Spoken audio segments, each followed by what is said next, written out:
Hi all, welcome. നമ്മൾ ഈ ഒരു വീഡിയോ മുതൽ സീരീസ് ഓഫ് വീഡിയോസ് സ്റ്റാർട്ട് ചെയ്യുകയാണ്. നമ്മുടെ പ്രീവിയസ് ക്വസ്റ്റ്യൻസിനെ ബേസ് ചെയ്തിട്ടായിരിക്കും ഈ വീഡിയോസ് ഉള്ളത്. Ancient India, medieval India, modern India, അതുപോലെ തന്നെ ആർട്ട് ആൻഡ് കൾച്ചർ, ഈ 4 സബ്ജക്ട്സിൽ നിന്നും നമ്മുടെ പ്രിലിമിനറി എക്സാമിനേഷന് ചോദിച്ചിട്ടുള്ള ചോദ്യങ്ങൾ, അതിൻ്റെ കീ, അതുപോലെ തന്നെ അതിൻ്റെ എക്സ്പ്ലനേഷൻ എന്നിവയാണ് നമ്മളിവിടെ ഡിസ്കസ് ചെയ്യുക. അപ്പോൾ ഒരു ടോപ്പിക്കിൽ ഇനി വരാൻ ചാൻസ് ഉള്ള ഭാഗങ്ങൾ, അതിൻ്റെ ഫാക്ട്സ്, ഇങ്ങനെയുള്ള കാര്യങ്ങളും കൂടെ നോക്കിയിട്ടായിരിക്കും നമ്മൾ പോവുക. നമ്മൾ ഈ ഒരു വീഡിയോയിൽ 2025 ചോദ്യങ്ങളാണ് എടുത്തിരിക്കുന്നത്. നമുക്ക് ഇതിലെ ചോദ്യങ്ങളിലേക്ക് അതിൻ്റെ ചോദ്യങ്ങളുടെ ഒരു അനാലിസിസിലേക്ക് ആദ്യം പോകാം. ഏൻഷ്യൻ ഇന്ത്യൻ ഹിസ്റ്ററിയിൽ നിന്ന് 2025 5 ക്വസ്റ്റ്യൻസ് ആണ് ചോദിച്ചിരിക്കുന്നത്.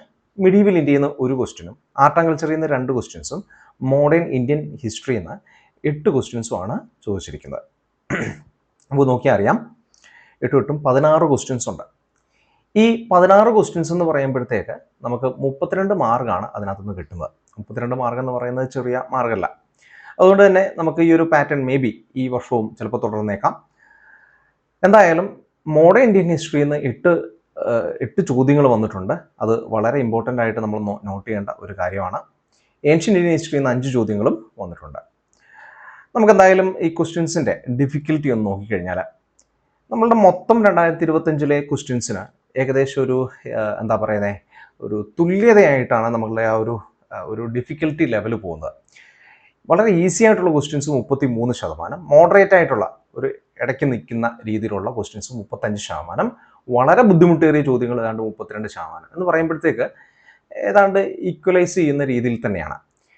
അപ്പോൾ ഈ ഈസി ആയിട്ടുള്ള ചോദ്യങ്ങളിൽ ബേസിക് NCERT നോളജാണ് വേണ്ടത്. NCERT എന്നുള്ള ഡയറക്റ്റ് ചോദ്യങ്ങൾ, അങ്ങനെയുള്ള കാര്യങ്ങൾ നമ്മൾ പ്രത്യേകം ഒന്ന് നോട്ട് ചെയ്യേണ്ട ഒരു കാര്യം കൂടിയുണ്ട്. നമ്മളുടെ ഓവറോൾ ഒരു ക്വസ്റ്റ്യൻ പേപ്പറിൽ ഏതാണ്ട് 26% ക്വസ്റ്റ്യൻസ് NCERT ഡയറക്റ്റ് ചോദിക്കാനുള്ള ചാൻസസ് ഉണ്ട്. ഇനി മോഡറേറ്റ് ടൈപ്പിലേക്ക് വരുമ്പോഴത്തേക്ക് ഏകദേശം ഒരു അനലിറ്റിക്കൽ എബിലിറ്റീസ് വേണ്ട, കുറച്ച് കോൺസെപ്ച്വൽ ആയിട്ടുള്ള ക്ലാരിറ്റി വേണ്ട, എലിമിനേഷൻ ടാറ്റിക്സ് ഉപയോഗിക്കേണ്ടതായിട്ടുള്ള ക്വസ്റ്റ്യൻസ് ആണ്. ഇനി ഡിഫിക്കൽട്ട് ലെവൽ വളരെയധികം കൂടിയ ക്വസ്റ്റ്യൻസിൽ വളരെയധികം ട്രിക്കി ആയിരിക്കും. അത് നമുക്ക് വ്യക്തമായിട്ട് അതിനെക്കുറിച്ച് ധാരണയില്ലെങ്കിൽ അത് അറ്റംപ്റ്റ് ചെയ്യാതിരിക്കുന്നതാണ് നല്ലത്. എന്തായാലും നമുക്ക് ഈ ഒരു പ്രാവശ്യവും ഇതുപോലെയുള്ള ഒരു ക്വസ്റ്റ്യൻ പാറ്റേൺ ആയിരിക്കാം ഒരു പക്ഷേ UPSC ആവർത്തിക്കാം. എന്തായാലും നമുക്ക് ക്വസ്റ്റ്യനിലേക്ക് പോകാം. നമുക്ക് ആദ്യത്തെ ചോദ്യം നോക്കാം. നമ്മൾ ആദ്യം ഏൻഷ്യൻ ഇന്ത്യ, അതിനുശേഷം മിഡീവൽ ഇന്ത്യ, അതിനുശേഷം മോഡേൺ ഇന്ത്യ, ഏറ്റവും അവസാനം ആർട്ട് ആൻഡ് കൾച്ചർ. ഇങ്ങനെയായിരിക്കും നമ്മൾ ഈ ക്വസ്റ്റ്യൻസ് എല്ലാം നോക്കുക. 16 ക്വസ്റ്റ്യൻസ് നോക്കുക. Fahian, the Chinese pilgrim, traveled to India during the reign of Samudragupta, Chandragupta II, Kumaragupta I, Skandagupta. Fahien എന്ന് പറയുന്ന ചൈനീസ് സഞ്ചാരിയെ കുറിച്ചാണ് നമ്മളൊന്ന് ആൻസർ ചെയ്ത് നോക്കിക്കോ.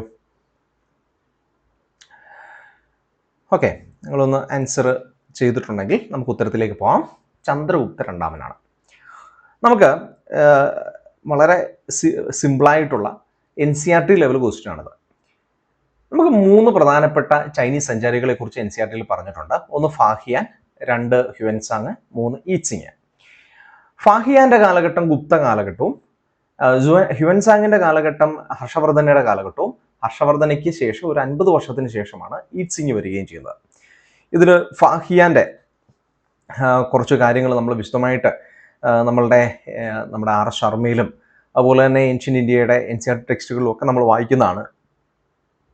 അദ്ദേഹം ഒരു ബുദ്ധിസ്റ്റ് മങ്കായിരുന്നു. 5-ാം നൂറ്റാണ്ടിൽ നമ്മുടെ ഇന്ത്യയിലേക്ക് എത്തി.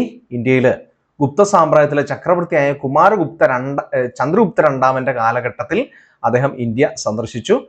അദ്ദേഹം ഗുപ്ത സാമ്രാജ്യത്തിനെ വിളിക്കുന്നത് മധ്യദേശ എന്നാണ്. മധ്യദേശത്തെ രാജാവ് വളരെയധികം പ്രഗത്ഭനായിരുന്നു. അദ്ദേഹത്തിന്റെ കീഴിൽ വലിയ രീതിയിൽ പ്രോസ്പെരിറ്റി ഉണ്ടായിരുന്നു എന്നൊക്കെ പറയുന്നു. അദ്ദേഹത്തിന്റെ പേര് സൂചിപ്പിക്കുന്നില്ല, അദ്ദേഹത്തിന്റെ പേരെങ്ങും മെൻഷൻ ചെയ്യുന്നില്ല. പക്ഷേ ഈ ഒരു വിവരണങ്ങളിൽ നിന്ന് നമ്മൾ ചന്ദ്രഗുപ്ത രണ്ടാമനാണെന്ന് മനസ്സിലാക്കിയെടുക്കുകയാണ് ചെയ്യുന്നത്. ഇനി അദ്ദേഹം ഇവിടുന്ന് വലിയ രീതിയിൽ ബുദ്ധമതവുമായിട്ട് ബന്ധപ്പെട്ട പല സ്ക്രിപ്ചറുകളും കൊണ്ടുപോവുകയും അത് അദ്ദേഹം യാത്രയിൽ തിരികെ ചൈനയിലേക്ക് കൊണ്ടുപോവുകയും പിന്നെ അദ്ദേഹത്തിന്റെ ശിഷ്ടകാലം അത് ചൈനീസ് ഭാഷയിലേക്ക് തർജ്ജമ ചെയ്യുന്നതിന് ജീവിക്കുകയും ചെയ്തു എന്നുള്ളതാണ് നമ്മൾ മനസ്സിലാക്കുന്നത്. ഇദ്ദേഹത്തിന്റെ കാലഘട്ടത്തിൽ ഇവിടെ ചന്ദ്രഗുപ്ത രണ്ടാമന്റെ കീഴിലുള്ള മധ്യദേശ എന്ന് പറയുന്ന ആ ഒരു പ്രദേശത്തെ ജീവിത സാഹചര്യങ്ങളെ കുറിച്ചൊക്കെയുള്ള വിവരണങ്ങൾ അദ്ദേഹം തരുന്നുണ്ട്.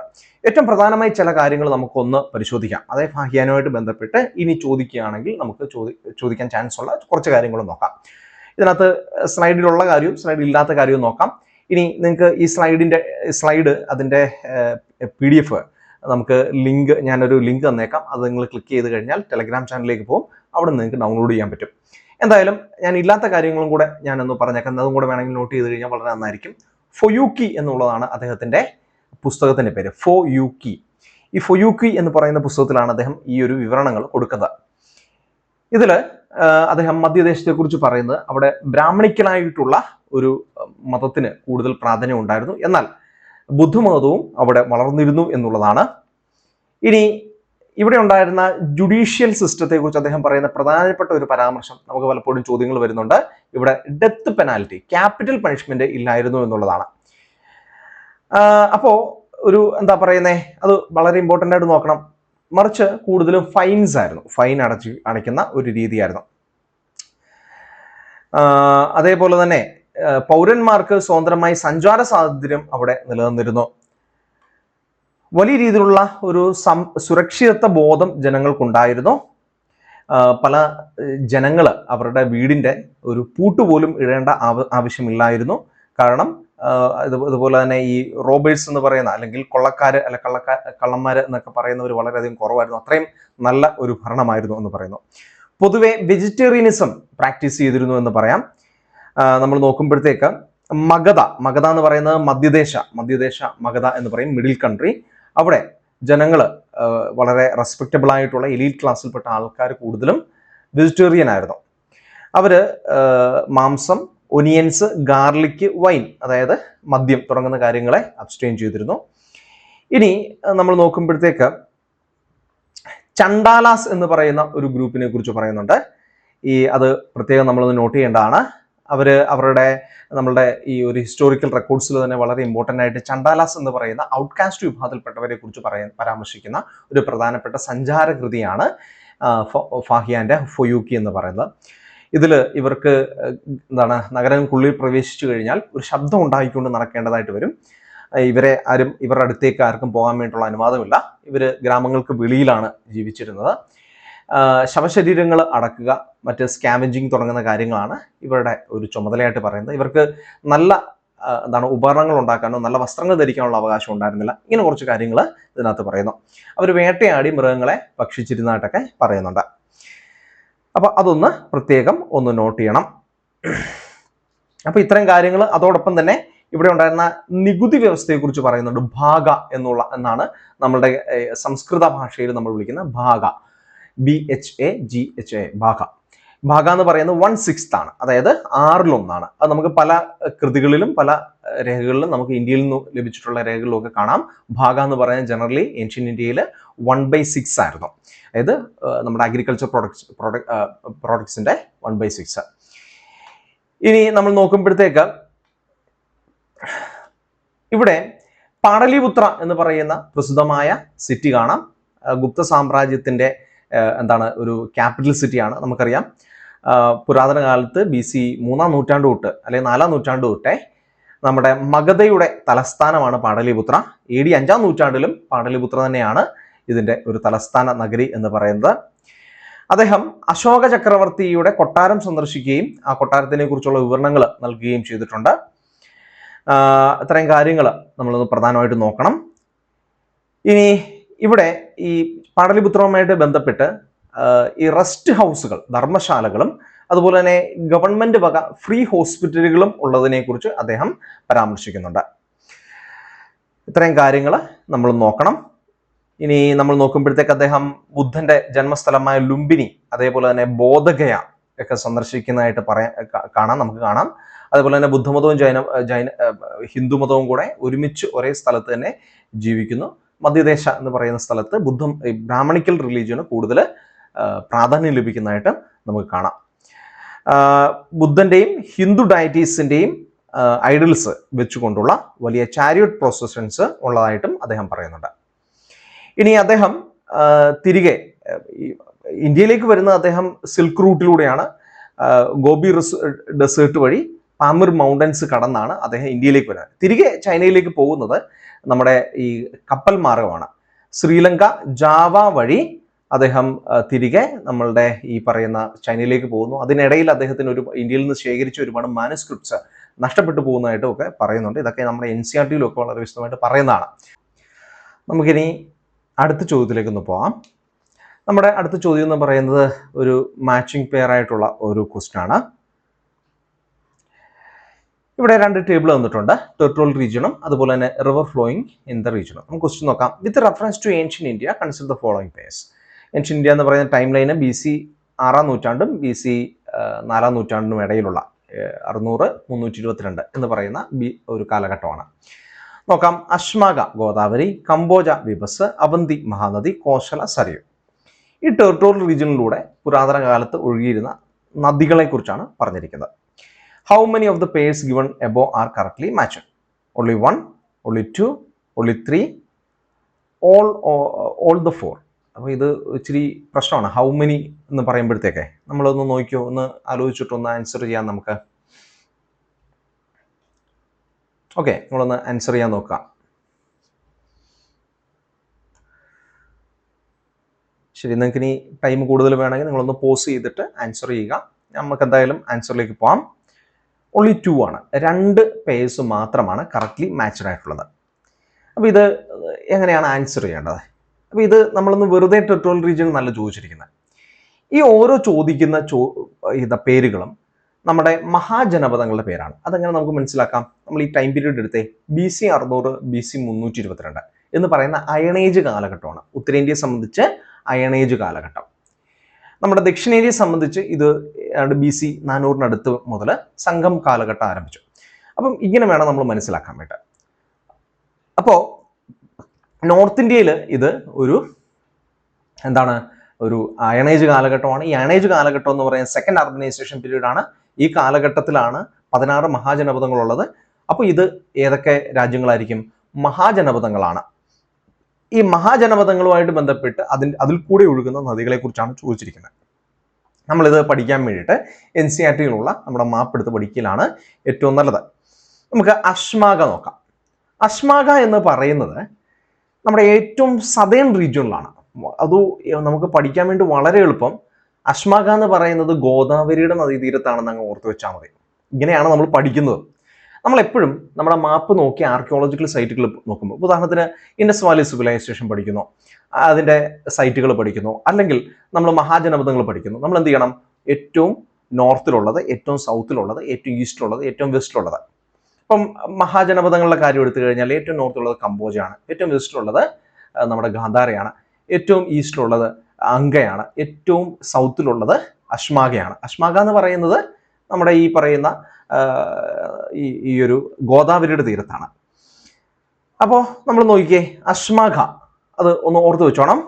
സൗത്ത് ഓഫ് വിന്ധ്യ റേഞ്ച് നമ്മുടെ ഇന്നത്തെ മഹാരാഷ്ട്ര കർണാടക റീജിയനായിട്ട് വരും. ഗോദാവരിയുടെ ഒരു തീരത്തായിട്ട് നമുക്ക് കാണാം. ഇത് ഏകദേശം നമ്മളുടെ ഈ ഒരു പ്രദേശമായിട്ട് വരും.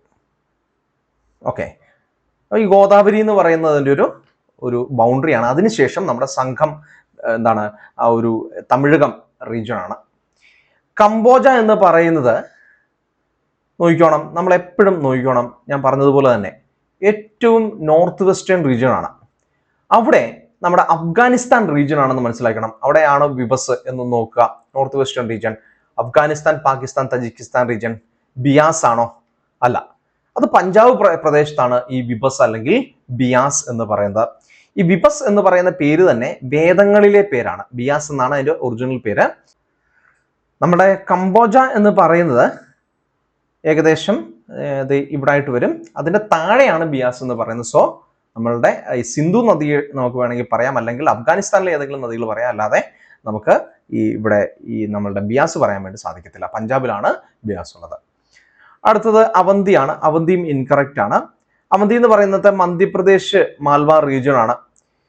ഇവിടെ അവന്തിയുടെ അപ്പുറവും ഇപ്പുറമുള്ള 2 നദികൾ ക്ഷിപ്രയും വേത്രവതിയുമാണ്. 2 നദികൾ.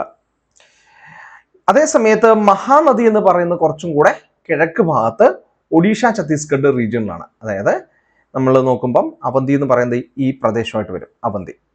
ഓക്കെ, മഹാനദി എന്ന് പറയുമ്പോഴത്തേക്ക് നമുക്ക് ഈ പ്രദേശമാണ്. അപ്പോൾ ഇത് രണ്ടും തമ്മിലുള്ള വ്യത്യാസം നമ്മളൊന്ന് മനസ്സിലാക്കണം. അടുത്ത കോശലയാണ്. നമ്മുടെ ഈസ്റ്റേൺ ഉത്തർപ്രദേശിലാണ് കോശല സ്ഥിതി ചെയ്യുന്നത്. ഇവിടെ ഇതുമായിട്ട് ബന്ധപ്പെട്ടിട്ടുള്ള നദിയാണ് സരയു എന്ന് പറയുന്നത്. സോ അയോധ്യ എന്ന് പറയുന്നത് കോശലയുടെ അടുത്തായിട്ടുള്ള ഏറ്റവും പ്രധാനപ്പെട്ട ഒരു ഏൻഷ്യൻ സിറ്റിയാണ്. സരയു നദിയുടെ തീരത്തായിട്ട് വരും. അപ്പോൾ കോശല എന്ന് പറയുന്നത് ഇതാണ്. ഓക്കെ, കോശല സരയു. അപ്പോൾ നമ്മൾ ഇതൊന്ന് മാപ്പ് സ്റ്റഡിയിൽ ഒന്ന് നമ്മൾ നോക്കി ഒന്ന് പഠിച്ചെടുക്കുന്നതാണ് ഏറ്റവും നല്ലത്. ഇനി നമുക്ക് ഗംഗ യമുന ദ്വാബിലാണ് ഏറ്റവും കൂടുതൽ മഹാജനപദങ്ങളുള്ളത്. കുരു, പാഞ്ചാല, വത്സ, മഗധ ഇതെല്ലാം ഗംഗ യമുന നദീതീരത്താണ്. ഇനി നമ്മൾ നോക്കുമ്പോഴത്തേക്ക് മഗധയുടെ ഒരു പ്രത്യേകതയുണ്ട്. മഗധയുടെ ക്യാപിറ്റൽ ആയിരുന്ന പാടലിപുത്ര ജലദുർഗ എന്നാണ് അറിയപ്പെട്ടിരുന്നത്. ഗംഗ, സോൺ, ഗണ്ഡക് എന്നീ നദികളുടെ ഇടയിലാണ് ഈ പാടലിപുത്രം സ്ഥിതി ചെയ്യുന്നത്. ഇത് അഡീഷണൽ ആയിട്ടുള്ള ഇൻഫർമേഷൻ ആണ്, ഒന്ന് നോട്ട് ചെയ്ത് വെച്ചാൽ നല്ലതായിരിക്കും. അടുത്ത നമുക്ക് ക്വസ്റ്റ്യനിലേക്ക് പോകാം. Ashokan inscriptions suggest the Pradeshika, Rajuga and Yukta were important officers at village level administration, district level administration, provincial administration, level of central administration. അപ്പോൾ നമുക്കൊന്ന് ആൻസർ ചെയ്യാം. ഓക്കെ, നിങ്ങൾക്ക് കൂടുതൽ സമയം വേണമെങ്കിൽ നിങ്ങളൊന്ന് പോസ് ചെയ്യുക. എന്തായാലും നമുക്ക് ആൻസറിലേക്ക് പോകാം. ഡിസ്ട്രിക്ട് ലെവൽ അഡ്മിനിസ്ട്രേഷൻ ആണ് പ്രാദേശിക, രജുക, യുക്ത. അപ്പോൾ നമ്മൾ രണ്ട് കാര്യങ്ങൾ മനസ്സിലാക്കണം. ഒന്ന് അശോകൻ ഇൻസ്ക്രിപ്ഷൻ മനസ്സിലാക്കണം, അതേപോലെ തന്നെ നമ്മുടെ മൗര്യൻ പീരീഡിലെ അഡ്മിനിസ്ട്രേഷൻ നമ്മൾ മനസ്സിലാക്കണം. ഇവിടെ നമ്മൾ നോക്കുമ്പോഴത്തേക്ക് വില്ലേജ് ലെവൽ അഡ്മിനിസ്ട്രേഷനിൽ നമുക്ക് ഇത് അശോക ലിഖിതങ്ങളുടെ മേജർ റോക്ക് എഡിക്റ്റ് 3 പരാമർശങ്ങൾ കാണാൻ വേണ്ടി സാധിക്കും. Major rock edict 3. അപ്പോൾ മേജർ റോക്ക് എഡിക്റ്റ് 3 എന്താ പറയുന്നത് എന്നൊക്കെയുള്ളത് നമ്മളൊന്ന് നോട്ട് ചെയ്യണം. ഇപ്പോൾ ഇത് നമ്മൾ വിശദമായിട്ട് ഒന്ന് നിങ്ങൾ അത് ഓരോ ഇൻസ്ക്രിപ്ഷൻസും എടുത്തു വെച്ചൊന്ന് നോക്കേണ്ടതായിട്ടുണ്ട്. പ്രാദേശിക, രജുക, യുക്ത തുടങ്ങുന്ന ഡിസ്ട്രിക്ട് ലെവൽ അഡ്മിനിസ്ട്രേറ്റേഴ്സിനെ കുറിച്ചാണ് അതിൽ പറയുന്നത്. ഇനി പ്രാദേശിക എന്ന് പറയുന്നത് ഈ ഡിസ്ട്രിക്ട് ലെവലിലെ ഹയസ്റ്റ് റാങ്കിങ് ഓഫീസറാണ്.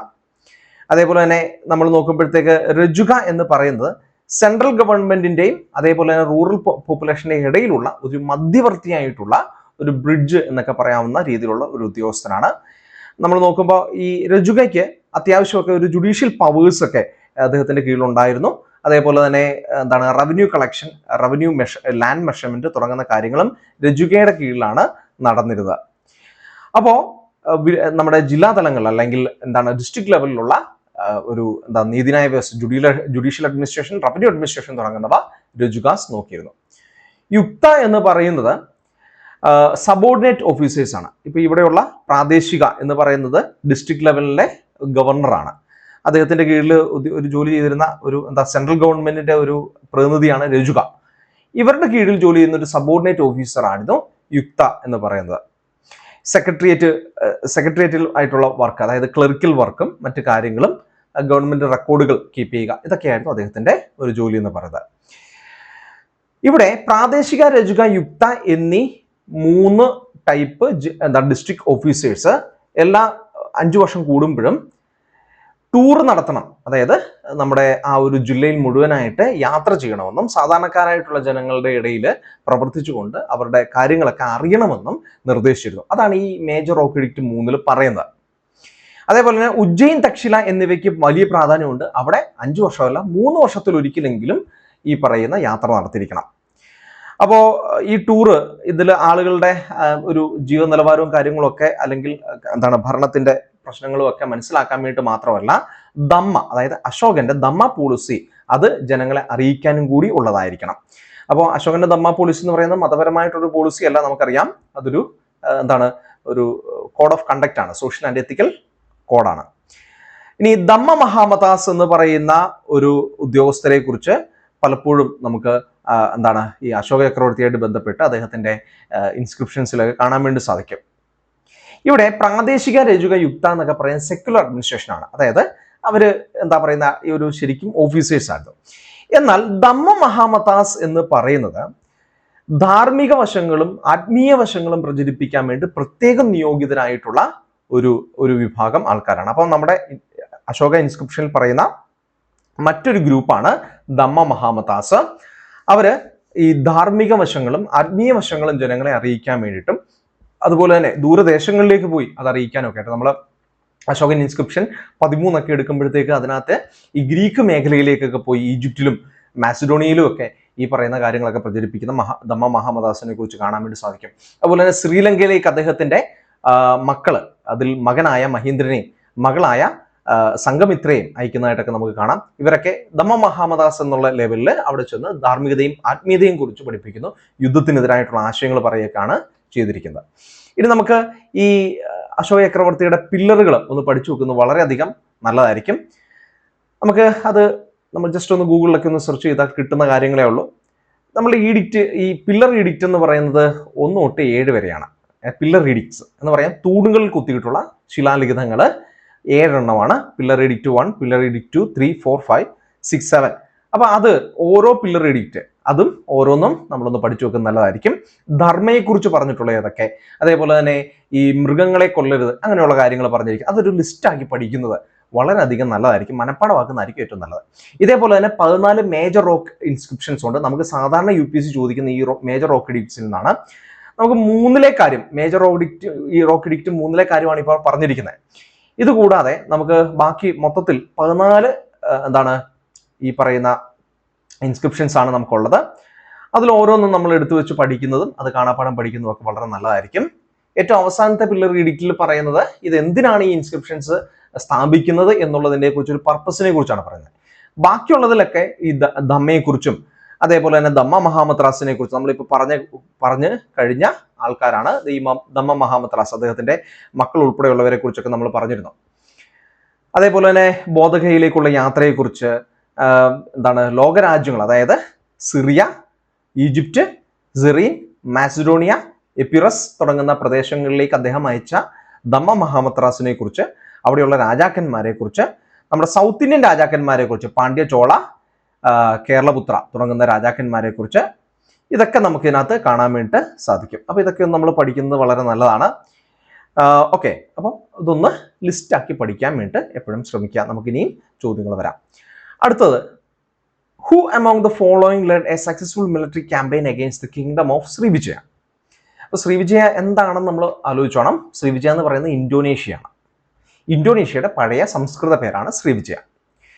ഓക്കെ, അവിടെ ഉണ്ടായിരുന്ന ഒരു പ്രധാനപ്പെട്ട രാജവംശം, ഒരു മധ്യകാലത്തെ മിഡീവൽ പീരീഡിലെ രാജവംശമായിരുന്നു സൈലേന്ദ്ര ഡൈനാസ്റ്റി. സൈലേന്ദ്ര ഡൈനാസ്റ്റി ഒരു ബുദ്ധിസ്റ്റ് ഡൈനാസ്റ്റിയാണ്. ഞാൻ ഇത്ര ഹിന്റ് അങ്ങ് തരുന്നേ ഉള്ളൂ, അതെപ്പോഴും ഓർത്ത് വെച്ചോണം.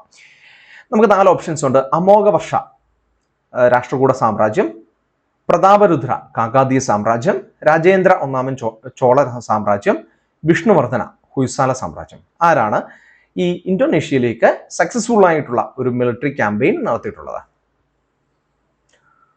ഓക്കെ, നമുക്കൊന്ന് നോക്കാം. ചോള സാമ്രാജ്യത്തിലെ ചക്രവർത്തിയായ രാജേന്ദ്ര ചോള 1 നമ്മൾ നോക്കിക്കോണം. ഇവിടെ പറഞ്ഞിരിക്കുന്ന ചോള സാമ്രാജ്യം എന്ന് പറയുന്നത് സംഘകാല ചോളന്മാരല്ല. നമുക്ക് 2 കാലഘട്ടത്തിൽ ചോള സാമ്രാജ്യമുണ്ട്. ഒന്ന് ഏൻഷ്യൻ ചോളാസും മറ്റേത് മിഡീവൽ ചോളാസും. ഏൻഷ്യൻ ചോളാസ് എന്ന് പറയുന്നത് സംഘകാല ചോളന്മാരും അതേപോലെ തന്നെ മിഡീവൽ ചോളാസ് എന്ന് പറയുന്നത് ഇമ്പീരിയൽ ചോളാസുമാണ്. രണ്ടും 2 കാലഘട്ടത്തിലെ ചോളാസാണ്. അപ്പൊ ഇതിൽ നമ്മൾ നോക്കുമ്പോഴത്തേക്ക് നമ്മുടെ മിഡീവൽ പീരീഡിലെ ഇമ്പീരിയൽ ചോളാസിലെ ഏറ്റവും പ്രസിദ്ധനായ ചക്രവർത്തിമാരിൽ ഒരാളായിരുന്നു രാജേന്ദ്ര 1. നമുക്ക് എപ്പോഴും UPSC ഈ ചോള സാമ്രാജ്യത്തെ ഇമ്പീരിയൽ ചോളാസിനെ കുറിച്ച് ഒരു ചോദ്യം കൊണ്ടുവരുമ്പോഴത്തേക്ക് അതിൽ കൂടുതൽ സാധ്യത ഇദ്ദേഹത്തിന്റെ പിതാവായ രാജരാജ ചോളയെക്കുറിച്ചോ അല്ലെങ്കിൽ ഇദ്ദേഹത്തെക്കുറിച്ചോ ആയിരിക്കും. ഇദ്ദേഹത്തിന്റെ പിതാവായ രാജരാജ ചോളയാണ് ഈ അരുൾമൊഴിവർമ്മൻ എന്നും അറിയപ്പെട്ടിരുന്നത്. അദ്ദേഹത്തെക്കുറിച്ചോ അല്ലെങ്കിൽ രാജേന്ദ്ര 1 കുറിച്ചോ ആയിരിക്കും നമുക്ക് പലപ്പോഴും ചോദ്യങ്ങൾ വരിക. അപ്പോൾ നമുക്ക് ഇതിന്റെ എക്സ്പ്ലനേഷനിലേക്കൊന്ന് നമുക്കൊന്ന് നോക്കാം. ശ്രീവിജയ എംപയർ എന്ന് പറയുമ്പോഴത്തേക്ക് സൈലേന്ദ്ര ഡൈനാസ്റ്റിയാണ്. രാജേന്ദ്ര ചോള 1 1014 1044 AD ആ ഒരു കാലഘട്ടത്തിലാണ്, അതിനിടയിൽ എപ്പോഴുമാണ് ഈ സൈലേന്ദ്ര ഡൈനാസ്റ്റിക്കെതിരായിട്ട് യുദ്ധം ചെയ്തത്. 1025 അദ്ദേഹത്തിന്റെ ഈ ഒരു ക്യാമ്പയിൻ നടന്നത്. ഇതുമൂലം അദ്ദേഹത്തിന് ലഭിച്ച ഒരു ടൈറ്റിലുണ്ട്, അത് നമ്മൾ സ്ലൈഡിൽ കൊടുത്തിട്ടില്ല, ഒന്ന് നോട്ട് ചെയ്തോണം. കാതാരം കോണ്ടൻ. കാതാരം എന്ന് പറഞ്ഞു കഴിഞ്ഞാൽ നമ്മളുടെ ഈ ഒരു പ്രദേശത്തെ, അതായത് ഇന്തോനേഷ്യൻ പ്രദേശത്ത് തമിഴിൽ വിളിച്ചിരുന്ന ഒരു പേരാണ്. അപ്പോൾ ശ്രീവിജയ എന്ന് സംസ്കൃത ഭാഷയിൽ ഇന്തോനേഷ്യ മലേഷ്യ പ്രദേശത്ത് വിളിച്ചിരുന്നു. അതേ സമയത്ത് തമിഴ് ഭാഷയിൽ കാതാരം എന്നാണ് വിളിച്ചിരുന്നത്. അതുകൊണ്ട് തന്നെ കാതാരം പിടിച്ചെടുത്തവൻ എന്നുള്ള അർത്ഥത്തിൽ രാജേന്ദ്ര ചോള 1 കാതാരം കോണ്ടൻ എന്നും വിളിച്ചിരുന്നു. ഇനി രാജരാജ ഒന്നാമനും രാജേന്ദ്ര ഒന്നാമനുമാണ് മാസീവായിട്ടുള്ള മാരിടൈം എക്സ്പെഡിഷൻസ് നടത്തിയത്. അതായത് ഇവരുടെ കാലഘട്ടത്തിൽ ലോകത്തിലെ തന്നെ ഏറ്റവും പവർഫുൾ ആയിട്ടുള്ള ഒരു നേവൽ പവറായിട്ട് ചോള സാമ്രാജ്യം മാറി. അക്കാലത്ത് നമ്മുടെ ബേ ഓഫ് ബംഗാൾ എന്നറിയപ്പെട്ടിരുന്ന ആ ഒരു ഉൾക്കടലിനെ അവര് ചോള തടാക, അതായത് ദ ചോള ലേക്ക് എന്നാണ് വിളിച്ചത്. അപ്പൊ അത്രയ്ക്ക് പവർഫുൾ ആയിരുന്നു. അപ്പൊ ഈ രാജരാജ ഒന്നാമൻ അദ്ദേഹത്തിന്റെ എക്സ്പെഡിഷൻസ് നോക്കണം. ഇപ്പം ശ്രീലങ്കയുടെ വടക്കൻ പ്രദേശങ്ങൾ അത് കംപ്ലീറ്റ് ചെയ്യുന്നത് രാജേന്ദ്ര ഒന്നാമനാണ്.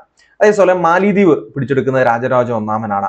രാജേന്ദ്ര ഒന്നാമൻ ഗംഗ കടന്ന് ബംഗാൾ ഉൾപ്പെടുന്ന പ്രദേശങ്ങൾ പിടിച്ചെടുത്തു. അതുപോലെ തന്നെ ഇന്തോനേഷ്യ പിടിച്ചെടുത്തു. ശ്രീലങ്കയ്ക്കുള്ള ആ ഒരു എക്സ്പെഡിഷൻസ് കംപ്ലീറ്റ് ചെയ്തു. അപ്പൊ ഇങ്ങനെയുള്ള കാര്യങ്ങൾ നമ്മളൊന്ന് ക്ലിയർ ആയിട്ട് തന്നെ, ഒരു ക്രിസ്റ്റൽ ക്ലിയർ ആയിട്ടുള്ള ഒരു കോൺസെപ്റ്റ് ആയിട്ട് തന്നെ മനസ്സിലാക്കണം ഈ രണ്ടുപേരെ കുറിച്ച്.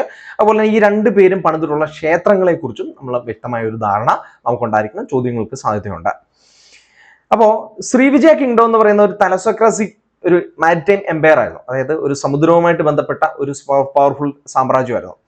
ഇവരുടെ ഈ ഒരു പ്രദേശത്തിനിടയിലൂടെ നമ്മുടെ ഇപ്പോഴത്തെ ആൻഡമാൻ സ്ട്രേറ്റ് കടന്ന് ഇവരുടെ ഈ പ്രദേശത്തിലൂടെ മലാക്ക സ്ട്രേറ്റ് കടന്നാണ് സൗത്ത് ചൈന സീയിലേക്ക് എത്തി ഇന്ത്യയിൽ നിന്നും ഈ ചോള സാമ്രാജ്യം ട്രേഡ് നടത്തിയിരുന്നത്. അപ്പോൾ ചൈനയിലേക്കും സൗത്ത് ഈസ്റ്റ് ഏഷ്യയിലേക്കും ഇന്ത്യയെ കണക്ട് ചെയ്തിരുന്നത് ഈ ഒരു പ്രദേശത്തോടുള്ള ആ ഒരു സ്ട്രേറ്റുകളായിരുന്നു. അപ്പോൾ ആ കാലത്ത് രാജേന്ദ്ര ചോള ഒന്നാമന് ഈ ശൈലേന്ദ്ര രാജാവുമായിട്ട് നല്ല ബന്ധമായിരുന്നു, നല്ല ഒരു ഫ്രണ്ട്ഷിപ്പ് ഉണ്ടായിരുന്നു. പക്ഷേ അവിടെ കുറെ കടൽ കൊള്ളക്കാരുടെ പ്രശ്നം ഉണ്ടായിരുന്നു. ഈ കടൽ കൊള്ളക്കാരുടെ പ്രശ്നം ഉള്ളതുകൊണ്ട് അദ്ദേഹം പറഞ്ഞു, ഞങ്ങൾക്ക് ഈ ഒരു ഇവിടെ കാര്യമായിട്ട് ഇതൊന്ന് കച്ചവടം നടത്താൻ വേണ്ടിയിട്ടുള്ള സൗകര്യങ്ങൾ ചെയ്തു തരണമെന്ന് പറഞ്ഞു. എന്നാൽ ശ്രീവിജയ കിങ്ഡത്തിലെ ശൈലേന്ദ്ര ഡൈനാസ്റ്റിയിൽപ്പെട്ട രാജാവ് അത് അനുവദിച്ചില്ല. കാരണം ചോള സാമ്രാജ്യം ഇതൊരു മൊണോപ്പൊളി, ഒരു കുത്തക, കച്ചവട കുത്തക ഈ ചൈനയിലേക്ക് നടത്തുവോ എന്നുള്ള പേടിച്ച് അദ്ദേഹം അത് അനുവദിച്ചില്ല. തുടർന്ന് ഈ രാജേന്ദ്ര ചോള അദ്ദേഹത്തിന്റെ ഒരു നേവൽ പടയെ അങ്ങോട്ട് അയക്കുകയാണ്. മലൈ പെനിൻസുല, സുമാത്ര റീജൻ തുടങ്ങുന്നവയൊക്കെ പിടിച്ചെടുത്ത് കാതാരം പൂർണ്ണമായിട്ട് പിടിച്ചെടുത്തു. അങ്ങനെ അദ്ദേഹത്തിന് കാതാരം കോണ്ടൻ എന്നുള്ള പേര് ലഭിച്ചു. ഈ ശൈലേന്ദ്ര ഡൈനാസ്റ്റി അല്ലെങ്കിൽ ഇന്തോനേഷ്യ ഇദ്ദേഹത്തിന്റെ കീഴിൽ ഒരു സാമന്ത രാജ്യമായിട്ട് മാറുകയും ചെയ്തു. അങ്ങനെ ഒരു ഇൻഡയറക്റ്റ് റൂൾ അവിടെ സ്ഥാപിക്കുകയും ചെയ്തു. ഇനി നമുക്ക് മറ്റുള്ളവരെ നോക്കുമ്പോഴത്തേക്ക് രാഷ്ട്രകൂടാസ്, അതിനകത്ത് പ്രത്യേകിച്ച് അമോഘവർഷൻ, അദ്ദേഹം മാരിടൈം ആയിട്ടുള്ള എക്സ്പെഡിഷൻസ് ഒന്നും പോയില്ല, ഇൻലാൻഡ് ആയിട്ടുള്ള യുദ്ധമാണ്. അതുപോലെ തന്നെ ഹൊയ്സാല, വിഷ്ണുവർദ്ധനെ നമുക്ക് കുറച്ചും കൂടെ കാര്യമായിട്ട് പഠിക്കാനുണ്ട്. ബിട്ടിദേവ എന്നാണ് അദ്ദേഹത്തിനെ വിളിക്കുന്നത്. അദ്ദേഹത്തിന്റെ എക്സ്പെഡിഷൻസ് പ്രധാനമായും നോക്കണം. നമ്മുടെ കേരളത്തിലെ മഹോദയപുരത്തെ കുലശേഖര പെരുമാക്കന്മാരുടെ ഒരു അന്ത്യം കുറിച്ചതും ഇവിടെ ഒരു വലിയ ഒരു എക്സ്പെഡിഷൻ നടത്തിയതും അദ്ദേഹമാണ്. നമ്മളുടെ പ്രസിദ്ധനായ വൈഷ്ണവ ആചാര്യൻ രാമാനുജാര്യ, അതായത് വേദാന്ത ഫിലോസഫിയിലെ ത്രിമൂർത്തികൾ എന്നറിയപ്പെടുന്നതിൽ ഏറ്റവും പ്രധാനപ്പെട്ട വ്യക്തിയാണ് രാമാനുജാര്യ. അദ്ദേഹത്തിന് അഭയം കൊടുത്ത ഒരു രാജാവും കൂടിയൊക്കെയാണ് അദ്ദേഹം. അതുപോലെ തന്നെ നമ്മളുടെ കാകാതി രാജാവ് പ്രതാപരുദ്ര, അദ്ദേഹവും അങ്ങനെ കാര്യമായിട്ടുള്ള മിലിറ്ററി എക്സ്പെഡിഷൻസ് ഒക്കെ കരയിലാണ് നടത്തിയത്, അല്ലാതെ മാരിടൈം എക്സ്പെഡിഷൻസിലല്ല. അപ്പോൾ എപ്പോഴും നമ്മൾ മാരിടൈം ആയിട്ടുള്ള ഒരു റിലേഷൻ വരുമ്പോഴത്തേക്ക് നമുക്ക് അതുമായിട്ട് റിലേറ്റഡ് ആയിട്ട് ചോള സാമ്രാജ്യം ഓപ്ഷനിലുണ്ടെങ്കിൽ സ്വാഭാവികമായിട്ട് അവരെ നമുക്ക് ഒന്ന് സംശയിക്കാവുന്നതാണ്. നമുക്ക് അങ്ങനെ ഉത്തരം പെട്ടെന്ന് കിട്ടാനുള്ള ഒരു ചാൻസ് ആണത്. നമുക്ക് നോക്കിക്കോണം, ബേ ഓഫ് ബംഗാളിൽ അക്കാലത്ത് ചോള സാമ്രാജ്യത്തിന്റെ കാലത്ത് അറിയപ്പെടുന്നത് ചോള തടാക അല്ലെങ്കിൽ ചോള ലേക്ക് എന്നാണ്. ഇനി ചോള സാമ്രാജ്യത്തിന് അക്കാലത്ത് സോങ് ഡൈനാസ്റ്റി എന്ന് പറയുന്ന ചൈനയിലെ രാജവംശവുമായിട്ട് നല്ല ബന്ധമുണ്ടായിരുന്നു. ഇതിൽ ശ്രീവിജയ കിങ്ഡവും ചോള സാമ്രാജ്യവും ഇവരുമായിട്ട് നല്ല ബന്ധം ഉണ്ടാക്കാൻ വേണ്ടി മത്സരിച്ചുകൊണ്ടിരുന്നു. അതുപോലെ തന്നെ നമ്മുടെ പല്ലവ, ചാലൂക്യ, ചോള രാജാക്കന്മാരുടെ അല്ലെ പല്ലവ ചോള രാജാക്കന്മാരുടെ കാലഘട്ടത്തിലുടനീളം നമുക്ക് പല്ലവ ചോള എന്ന് പറയാൻ കാരണം പല്ലവന്മാരെ അട്ടിമറിച്ചുകൊണ്ട് അവരുടെ പ്രദേശം പിടിച്ചെടുത്തിട്ടാണ് ചോള സാമ്രാജ്യത്തിൽ അവർ ഏതാണ്ട് 10ാം നൂറ്റാണ്ടോട് കൂടി സാമ്രാജ്യം സ്ഥാപിക്കുന്നത്. അപ്പോൾ ഈ പല്ലവ ചോളന്മാരുടെ കീഴിൽ വലിയ ട്രേഡ് ഗിൽഡുകൾ ഉണ്ടായിരുന്നു. ട്രേഡ് ഗിൽഡുകൾ എന്ന് പറയുമ്പോഴത്തേക്ക് കച്ചവട സംഘങ്ങൾ കാര്യമായിട്ട് പ്രവർത്തിച്ചിരുന്നു. ഇവർ ബൈസിന്യൻ സാമ്രാജ്യം മുതൽ ചൈന വരെയുള്ള പ്രദേശങ്ങളിൽ കച്ചവടം ചെയ്തിരുന്നു. അപ്പം ചോള സാമ്രാജ്യത്തിലെ ഏറ്റവും പ്രധാനമായി കച്ചവടം ചെയ്തിരുന്നത് ഇത്തരം മെർച്ചന്റ് ഗിൽഡുകളാണ്. ഈ മെർച്ചന്റ് ഗിൽഡുകളെ മണിഗ്രാമം, അയ്യാവുള്ളെ എന്നൊക്കെ പറയുന്ന പേരിലാണ് അറിയപ്പെട്ടിരുന്നത്. അയ്യാവുള്ളെ 500, മണിഗ്രാമം എന്നൊക്കെയാണ് അതിന്റെ പേര്. സ്പൈസസ്, ടെക്സ്റ്റൈൽസ്, പ്രഷ്യസ് സ്റ്റോൺസും ഒക്കെ അവർ കച്ചവടം ചെയ്തിരുന്നു. ഇനി ചോള സാമ്രാജ്യം അവിടേക്ക് എക്സ്പെഡിഷൻ നടത്തി രാജേന്ദ്ര ചോള അവിടെ പിടിച്ചെടുത്തോടുകൂടി അതിനുശേഷം ഇന്തോനേഷ്യ, തായ്ലൻഡ് തുടങ്ങുന്ന പ്രദേശങ്ങളിൽ ഒരു തമിഴ് ഹിന്ദു സംസ്കാരം പ്രചരിക്കുകയുണ്ടായി. അവരുടെ ക്ഷേത്രങ്ങളിൽ, അവർ ക്ഷേത്രകലകൾ, വാസ്തുശൈലികളിലൊക്കെ.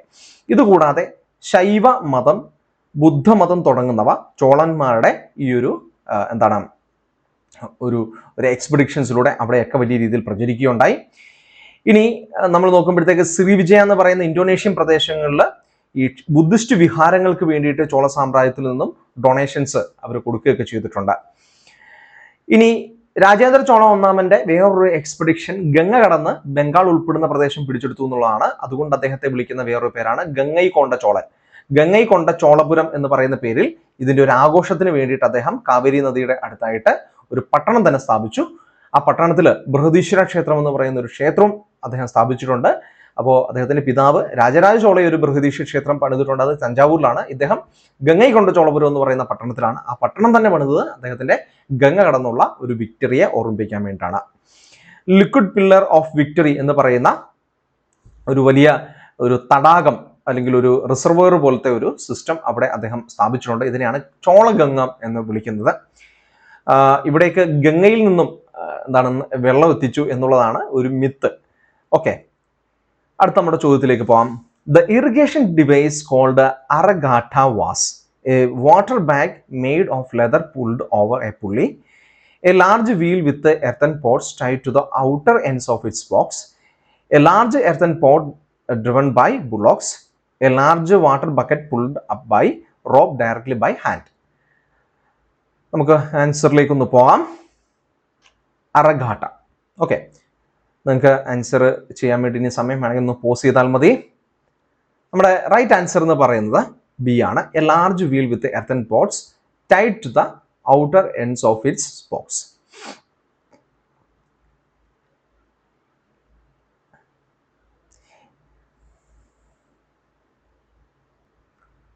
ഓക്കെ, നമുക്കിത് എന്താണെന്ന് നോക്കാം. അതിൻ്റെ കൂടുതൽ ഡീറ്റെയിൽസിലേക്ക് ഒന്ന് പോകാം. അറഗാട്ട എന്ന് പറയുന്നത് ഒരു സംസ്കൃത ഭാഷയിൽ നിന്ന് ഉത്ഭവിച്ച ഒരു പദമാണ്. അററ്റ് എന്ന് പറഞ്ഞാൽ സ്പോക്സ്, ഗാട്ട എന്ന് പറഞ്ഞു കഴിഞ്ഞാൽ കുടം എന്നാണ് അർത്ഥം. നമ്മുടെ ഏൻഷ്യൻ്റ് മിഡീവിയൽ കാലഘട്ടത്തിൽ ഏതാണ്ട് ഗുപ്ത സാമ്രാജ്യത്തിന് ശേഷം നമ്മളുടെ ഇറിഗേഷന് വേണ്ടിയിട്ട് എന്ന് വെച്ച് കഴിഞ്ഞാൽ കൃഷി ഇടങ്ങളിലും ഒക്കെയുള്ള ഇറിഗേഷന് വേണ്ടിയിട്ട് ഉപയോഗിച്ചിരുന്ന ഒരു മെക്കാനിസമാണ്. നമ്മൾ ഗതിയന്ത്ര എന്നൊക്കെ പറയുന്ന രീതിയിൽ ഗുപ്ത സാമ്രാജ്യത്തിലൊക്കെ ഇത്തരത്തിലുള്ള ഒരുപാട് മെക്കാനിസംസ് ഇറിഗേഷനുമായിട്ട് ബന്ധപ്പെട്ടുമൊക്കെ ഇങ്ങനെ ഉണ്ടായിട്ടുണ്ട്. അപ്പോൾ ഇവിടെ ഈ ഒരു വലിയ വീലാണ്. ആ വീലിൽ ഇങ്ങനെ കുടങ്ങൾ ഇങ്ങനെ വെച്ചിട്ടുണ്ട്. ഈ കുടങ്ങൾ ഇങ്ങനെ കറക്കുമ്പോഴത്തേക്ക് അതിങ്ങനെ താഴെയുള്ള ടാങ്കിലേക്ക് മുങ്ങി അത് തിരിച്ച് ഈ വീലിങ്ങനെ കറങ്ങി വരുമ്പോഴത്തേക്ക് അതിനകത്ത് വെള്ളം ഇങ്ങനെ ഫില്ല് ചെയ്ത് വരും. ഇത് നമ്മുടെ ഏൻഷ്യൻ്റ് കാലഘട്ടത്തിലെ ഒരു പ്രധാനപ്പെട്ട ഒരു ഇറിഗേഷൻ രീതിയാണ്. ഇതിങ്ങനെ തിരിച്ചു വരുമ്പോഴത്തേക്ക് ഇത് വെള്ളം കൊണ്ടുവന്ന് അപ്പുറത്ത് വീഴ്ത്തിക്കാണ് ചെയ്യുന്നത്. അപ്പുറത്ത് ഒരു പക്ഷെ കാളയാവാം, അല്ലെങ്കിൽ ഒരു മനുഷ്യനാവാം, അങ്ങനെ ആരും ആവാം. അപ്പോൾ നമ്മൾ നോക്കുമ്പോഴത്തേക്ക് നമ്മുടെ റൈറ്റ് ആൻസർ എന്ന് പറയുന്നത് ബി ആണ്.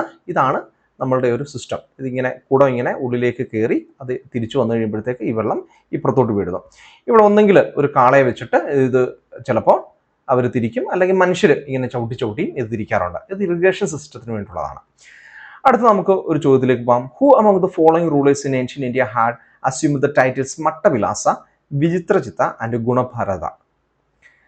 ഓപ്ഷൻസ്: മഹേന്ദ്രവർമ്മ 1, സിംഹവിഷ്ണു, നരസിംഹവർമ്മ 1, സിംഹവർമ്മൻ. ആൻസർ ഒന്ന് നമുക്ക് ആൻസർ ചെയ്യാൻ വേണ്ടി ശ്രമിക്കാം. ഓക്കെ, നമുക്ക് എന്തായാലും ആൻസറിലേക്ക് പോകാം. മഹേന്ദ്രവർമ്മൻ ഒന്നാമനാണ്. നമുക്ക് അതിൻ്റെ ഡീറ്റെയിൽസിലേക്ക് പോകാം. മഹേന്ദ്രവർമ്മൻ ഒന്നാമൻ എന്ന് പറയുന്നത് പല്ലവ രാജാക്കന്മാരിലെ ഏറ്റവും പ്രധാനപ്പെട്ട രാജാക്കന്മാരാണ്. ഇവിടെ പല്ലവ രാജാക്കന്മാരുടെ ഒരു പല പേരുകൾ നമുക്ക് സിംഹവിഷ്ണു എന്നൊക്കെ നമുക്ക് കാണാൻ വേണ്ടി സാധിക്കും. ഇതെല്ലാം കഴിഞ്ഞിട്ട് ഈ മഹേന്ദ്രവർമ്മൻ ഒന്നാമൻ്റെ കാലഘട്ടമാണ് വളരെ ഇമ്പോർട്ടൻ്റ് ആയിട്ടുള്ളൊരു കാലഘട്ടം. നമുക്ക് മഹേന്ദ്രവർമ്മൻ ഒന്നാമൻ, അദ്ദേഹത്തിൻ്റെ ശേഷം വന്ന നരസിംഹവർമ്മൻ ഒന്നാമൻ എന്നീ പറയുന്ന 2 രാജാക്കന്മാരെ കുറിച്ച് ചോദ്യങ്ങൾ ചോദിക്കാനുള്ള സാധ്യത വളരെയധികം കൂടുതലാണ്.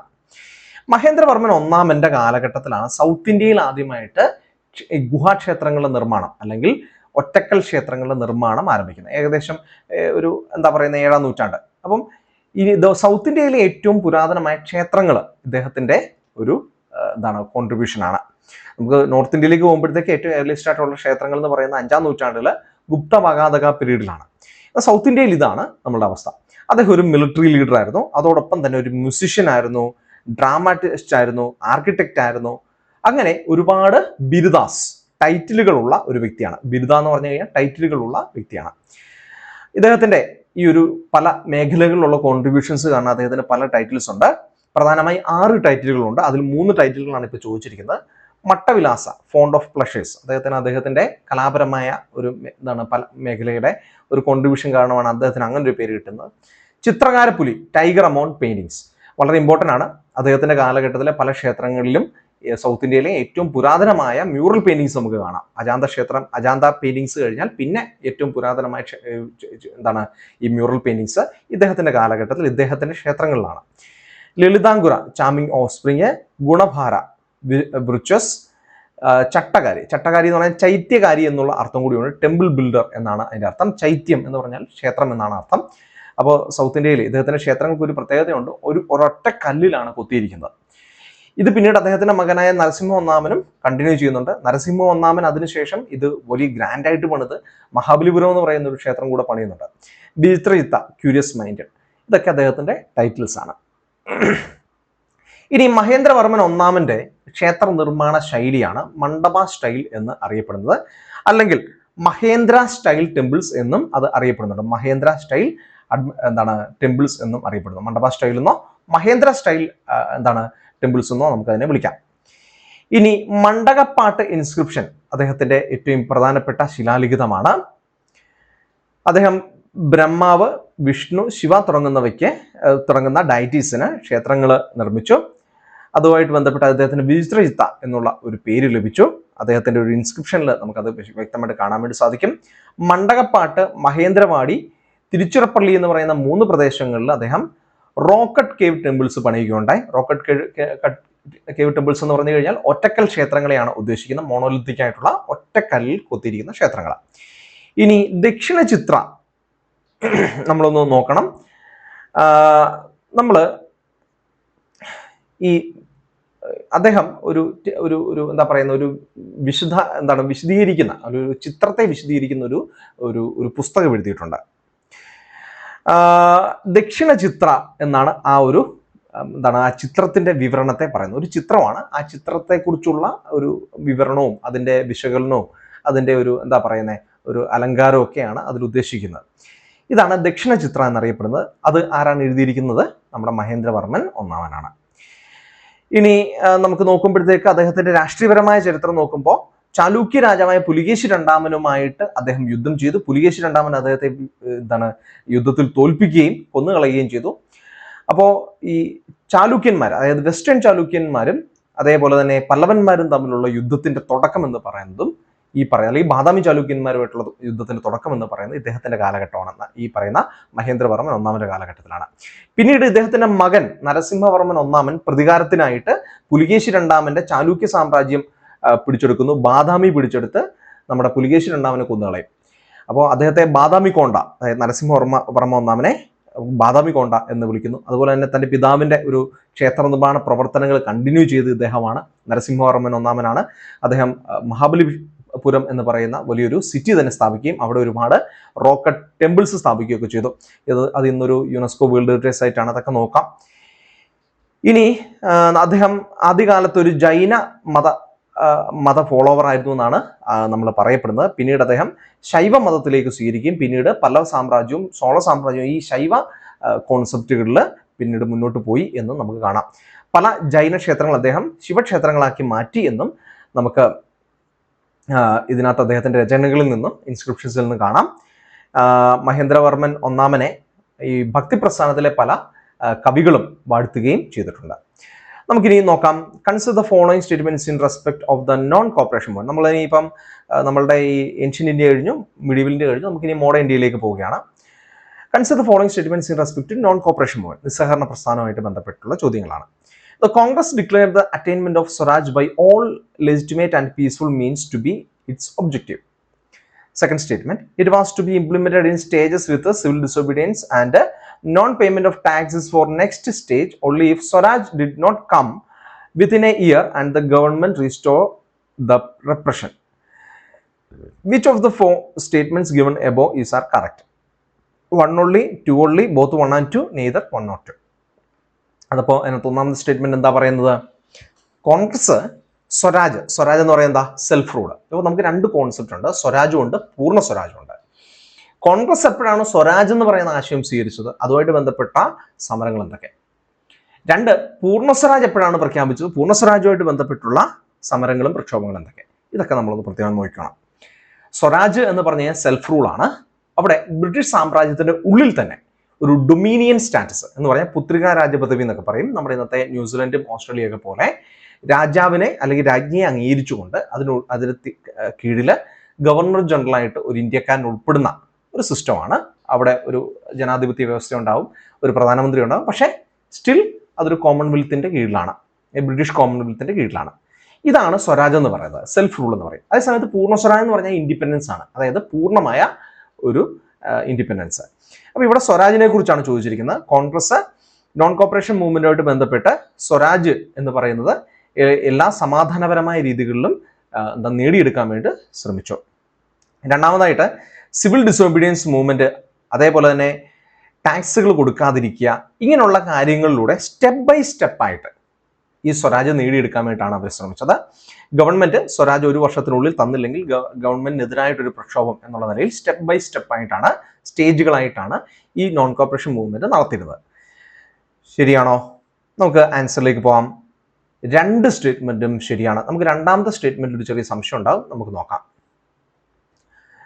1929 നടന്ന ലാഹോർ സെഷനിലാണ് ആദ്യമായിട്ട് നമ്മുടെ ഇന്ത്യൻ നാഷണൽ കോൺഗ്രസ് പൂർണ്ണ സ്വരാജ് പ്രഖ്യാപിക്കുന്നത്. 1930 ജനുവരി 26 ഇതുമായിട്ട് ബന്ധപ്പെട്ട് അവർ ലാഹോറിൽ ഇന്ത്യയുടെ ആദ്യത്തെ സ്വാതന്ത്ര്യദിന പ്രഖ്യാപനം നടത്തുകയും പതാക ഉയർത്തുകയും ചെയ്തിട്ടുണ്ട്. അതിനുശേഷമുള്ള എല്ലാ പ്രോഗ്രാംസും പൂർണ്ണ സ്വരാജാണ്, ഇൻഡിപെൻഡൻസ് മൂവ്മെന്റ്സ് ആണ്. അതായത് സിവിൽ ഡിസോബീഡിയൻസ് മൂവ്മെന്റും ക്വിറ്റ് ഇന്ത്യ മൂവ്മെന്റും എല്ലാം. എന്നാൽ അതിനു മുമ്പുള്ള non cooperation movement, home rule movement, അതിനുമുള്ള swadeshi movement, anti Bengal partition സ്ട്രഗിളുമായിട്ട് ബന്ധപ്പെട്ട മറ്റു കാര്യങ്ങൾ, ഇതെല്ലാം നമ്മളുടെ സ്വരാജാണ്. സ്വരാജ് ഇന്റർനാഷണൽ കോൺഗ്രസ് ഔദ്യോഗികമായിട്ട് പ്രഖ്യാപിക്കുന്ന 1905 1905 അത് ഔദ്യോഗികമായിട്ട് പ്രഖ്യാപിക്കുന്നില്ല. ഗോപാലകൃഷ്ണ ഗോഖലെ അധ്യക്ഷനായിട്ടുള്ള ബനാറസ് സെഷനിൽ ഇതിനെ വേണമെന്ന് ആവശ്യപ്പെടുന്നു. 1906 നമ്മളുടെ ദാദാഭായ് നൗറോജി ഈ പറയുന്ന അധ്യക്ഷനായിട്ടുള്ള കൽക്കട്ട സെഷനിൽ ഔദ്യോഗികമായ ഒരു റെസൊല്യൂഷനായിട്ട് സ്വീകരിക്കുകയും ചെയ്യുന്നുണ്ട്. തൊട്ടടുത്ത നമ്മളുടെ എന്താ പറയുക സൂറത്ത് സെഷനിൽ ഇത് എക്സ്ട്രീമിസ്റ്റുകളും മോഡറേറ്റുകളും ഈ ഇതിനെക്കുറിച്ചൊക്കെ തമ്മിൽ ചർച്ച ചെയ്ത് അവസാനം തമ്മിൽ തല്ലി പിരിയുകയും ചെയ്യുന്നുണ്ട്. അപ്പോൾ 1905, 1906, 1907 ഇത് മൂന്നും നമ്മൾ പഠിച്ചോണം. അതിന്റെ പ്രസിഡന്റുമാർ ആരൊക്കെയാണ്, എവിടൊക്കെയാണ് വെച്ചാണ് ഈ സെഷൻസ് നടന്നിട്ടുള്ളത്. അപ്പോൾ 1905 അല്ലെ 1906 മുതൽ നമ്മുടെ ആന്റി ബംഗാൾ പാർട്ടീഷൻ സ്ട്രഗിളിന്റെ കാലഘട്ടം മുതലാണ് സ്വരാജ് എന്ന് പറയുന്ന ഒരു സ്ട്രഗിൾ തുടങ്ങുന്നത്. അപ്പോൾ 1905 മുൻപ് സ്വരാജ് എന്ന് പറയുന്ന ആശയം ഇല്ല. അപ്പോൾ അതിനു മുമ്പുള്ളത് എന്താ, കോൺസ്റ്റിറ്റ്യൂഷൻ ആയിട്ടുള്ള ചേഞ്ചുകളും ഞങ്ങൾക്ക് കുറച്ച് അധികാരങ്ങൾ വേണം എന്ന് ആവശ്യപ്പെടുകയും ചെയ്ത നോർമൽ ആയിട്ടുള്ള പ്രക്ഷോഭങ്ങളാണ്.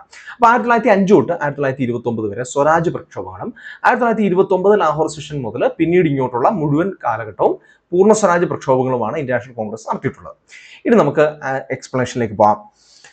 നോൺ കോപ്പറേഷൻ മൂവ്മെന്റിന്റെ ഒരു ഫ്രെയിംവർക്കിൽ അത് നാഗ്പൂർ സെഷനിൽ വെച്ചിട്ടാണ് അതിലൊരു തീരുമാനം ഉണ്ടാകുന്നത്. ഡിസംബർ 1920 ഇതിൻ്റെ ഒരു ഫൈനൽ തീരുമാനം ഉണ്ടാകുന്നത്.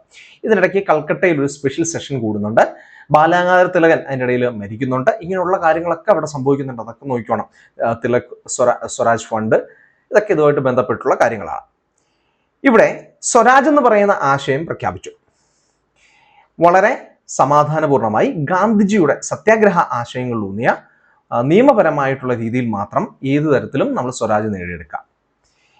അപ്പോൾ ഇതിൽ കോൺസ്റ്റിറ്റ്യൂഷണലായിട്ട് ഉള്ള മാറ്റങ്ങളിലൂടെ ഇവിടെ ഒരു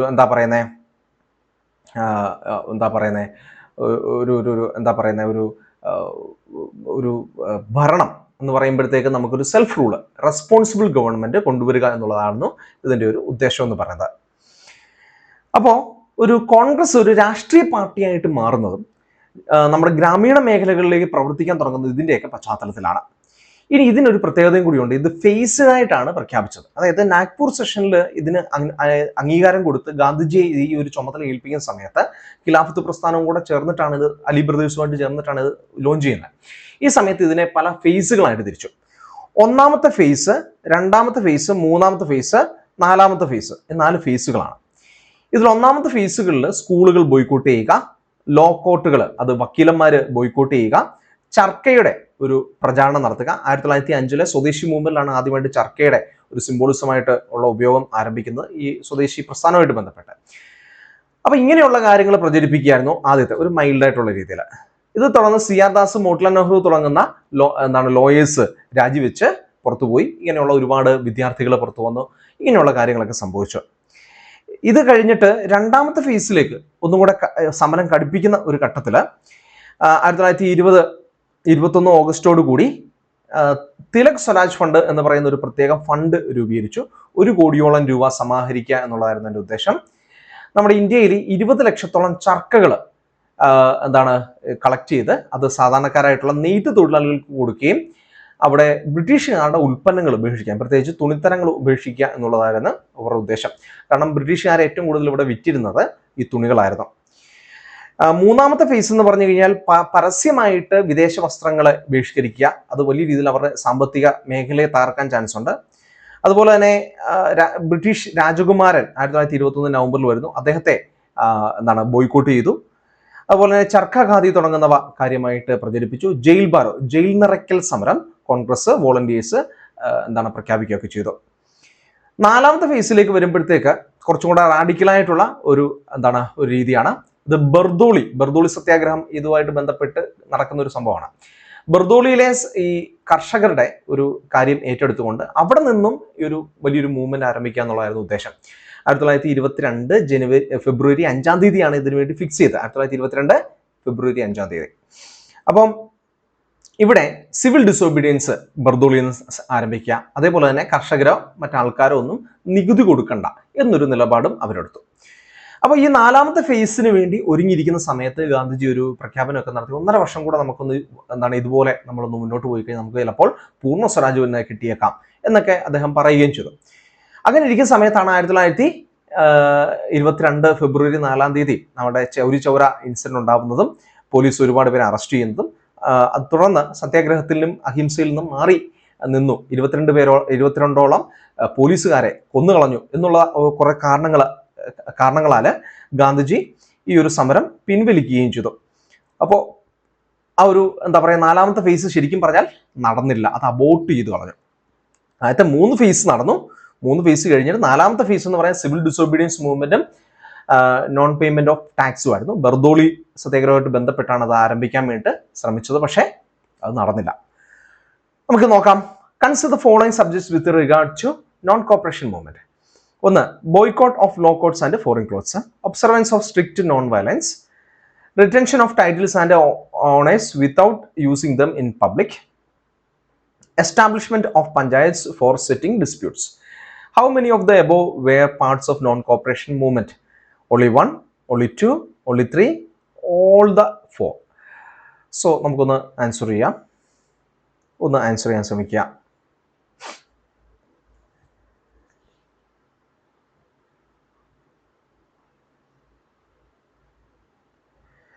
ഏതാണ് റൈറ്റ് ആൻസർ?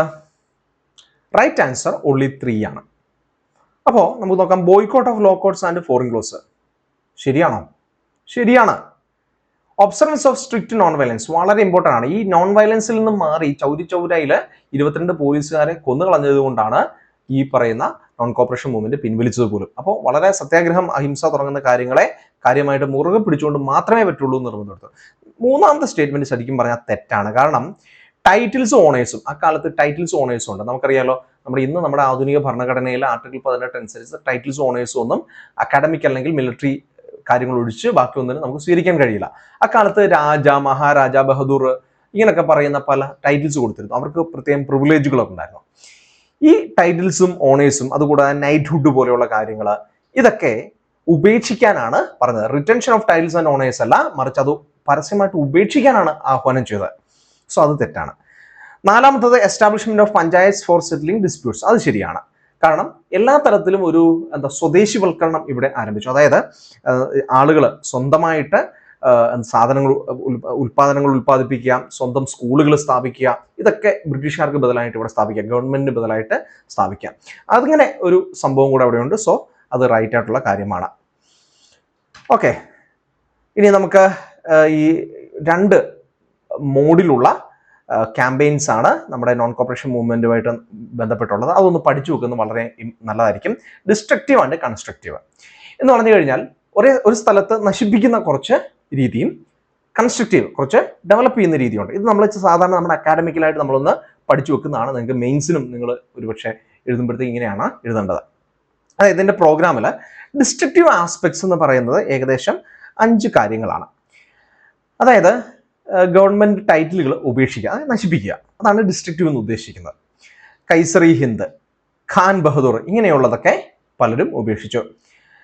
ഇനി boycott of government schools and colleges, സ്കൂളും കോളേജുകളും ഉപേക്ഷിച്ച് വിദ്യാർത്ഥികൾ പുറത്തു വരിക. കോടതികൾ ഉപേക്ഷിച്ച് ലോയേഴ്സും മറ്റു ആൾക്കാരും പുറത്തു വരിക. ഇനി ബോയ്ക്കോട്ട് ഓഫ് ലെജിസ്ലേറ്റീവ് കൗൺസിൽ വളരെ ഇമ്പോർട്ടൻ്റ് ആണ്. 1919 നമ്മുടെ മൊണ്ടാഗു ഷെംസ്ഫോർഡ് റിഫോംസ് അനുസരിച്ചിട്ട് ലെജിസ്ലേറ്റീവ് കൗൺസിൽ ആക്ട് വന്നിട്ടുണ്ട്. അവിടെ നമുക്ക് ജനാധിപത്യ ഭരണ രീതി അനുസരിച്ചിട്ടുള്ള ആളുകളുടെ തെരഞ്ഞെടുപ്പ് നടക്കുന്നുണ്ട്. ഇങ്ങനെയുള്ള ലെജിസ്ലേറ്റീവ് കൗൺസിൽസും തെരഞ്ഞെടുപ്പുകളും ബോയ്ക്കോട്ട് ചെയ്യുക. ഇതിൽ CR ദാസ് അതിനെ ശക്തമായിട്ട് അതിനെ എതിർക്കുകയൊക്കെ ചെയ്തു. CR ദാസ് മാത്രമല്ല പലരും എതിർക്കുകയൊക്കെ ചെയ്തിട്ടുണ്ട്. So boycott of legislative councils ഉണ്ട്. ഇനി ബോയ്ക്കോട്ട് ഓഫ് ഫോറിൻ ഗുഡ്സ് ഉണ്ട്. അതായത് ബ്രിട്ടീഷുകാരുടെ ഏറ്റവും പ്രധാനമായിട്ടുള്ള കച്ചവട മാർഗം ടെക്സ്റ്റൈൽസ് ആയിരുന്നു, അത് ഉപേക്ഷിക്കുക. അതുമായിട്ട് ബന്ധപ്പെട്ട് ഖാദിയെ പ്രോത്സാഹിപ്പിക്കുക, ഇങ്ങനെയുള്ള കാര്യങ്ങൾ. അപ്പോൾ ഇതെന്താ ഒരു ഡിസ്ട്രക്റ്റീവ് ആയിട്ടുള്ളതാണ്. ഓക്കെ, ഇനി കൺസ്ട്രക്റ്റീവ് ആയിട്ടുള്ള ആസ്പെക്ട്സ് നമുക്കൊരു 5 എണ്ണം വേണ്ട നമുക്ക് പറയാം. നാഷണൽ സ്കൂൾസും യൂണിവേഴ്സിറ്റികളും സ്ഥാപിക്കുക എന്ന് പറഞ്ഞു കഴിഞ്ഞാൽ ബ്രിട്ടീഷുകാരുടെ ഗവൺമെന്റ് സ്കൂളുകൾക്ക് ബദലായിട്ട് കാശി വിശ്വവിദ്യാപീഠ, ജാമിയ മിലിയ ഇസ്ലാമിയ യൂണിവേഴ്സിറ്റി ഇങ്ങനെയുള്ള ഒരു യൂണിവേഴ്സിറ്റികളും ദേശീയ തലത്തിലുള്ള സ്കൂളുകളും, അതായത് സ്വദേശിവൽക്കരണം എന്നുള്ള ഒരു രീതിയിലാണ്. ചർക്കയും ഖാദിയും പ്രൊമോട്ട് ചെയ്യുക, അത് എന്താണ് വിദേശ വസ്ത്രങ്ങൾക്ക് പകരം ഉപയോഗിക്കുക. ഹിന്ദു മുസ്ലിം യൂണിറ്റി, ഇവിടെ ഏറ്റവും കൂടുതൽ ബ്രിട്ടീഷുകാർ മുതലെടുത്തിരുന്നത് കമ്മ്യൂണലായിട്ടുള്ള പ്രശ്നങ്ങളായിരുന്നു, അതിനെതിരായിട്ടാണ്. ഇതിൽ പ്രധാനമായി ഖിലാഫത്ത് മൂവ്മെന്റുമായിട്ട് ചേർന്നിട്ടാണ്. ഖിലാഫത്ത് മൂവ്മെന്റിന്റെയും പ്രസിഡന്റ് ഗാന്ധിജിയാണെന്ന് ഓർത്തോണം. ഇനി അൺടച്ചബിലിറ്റി ആൻഡ് സോഷ്യൽ റിഫോം വളരെ ഇമ്പോർട്ടൻ്റ് ആണ്, അതൊന്ന് നോക്കണം. പലരും ചിലപ്പോൾ ഒന്ന് വിട്ടുപോകുന്ന ടോപ്പിക്കാണ്.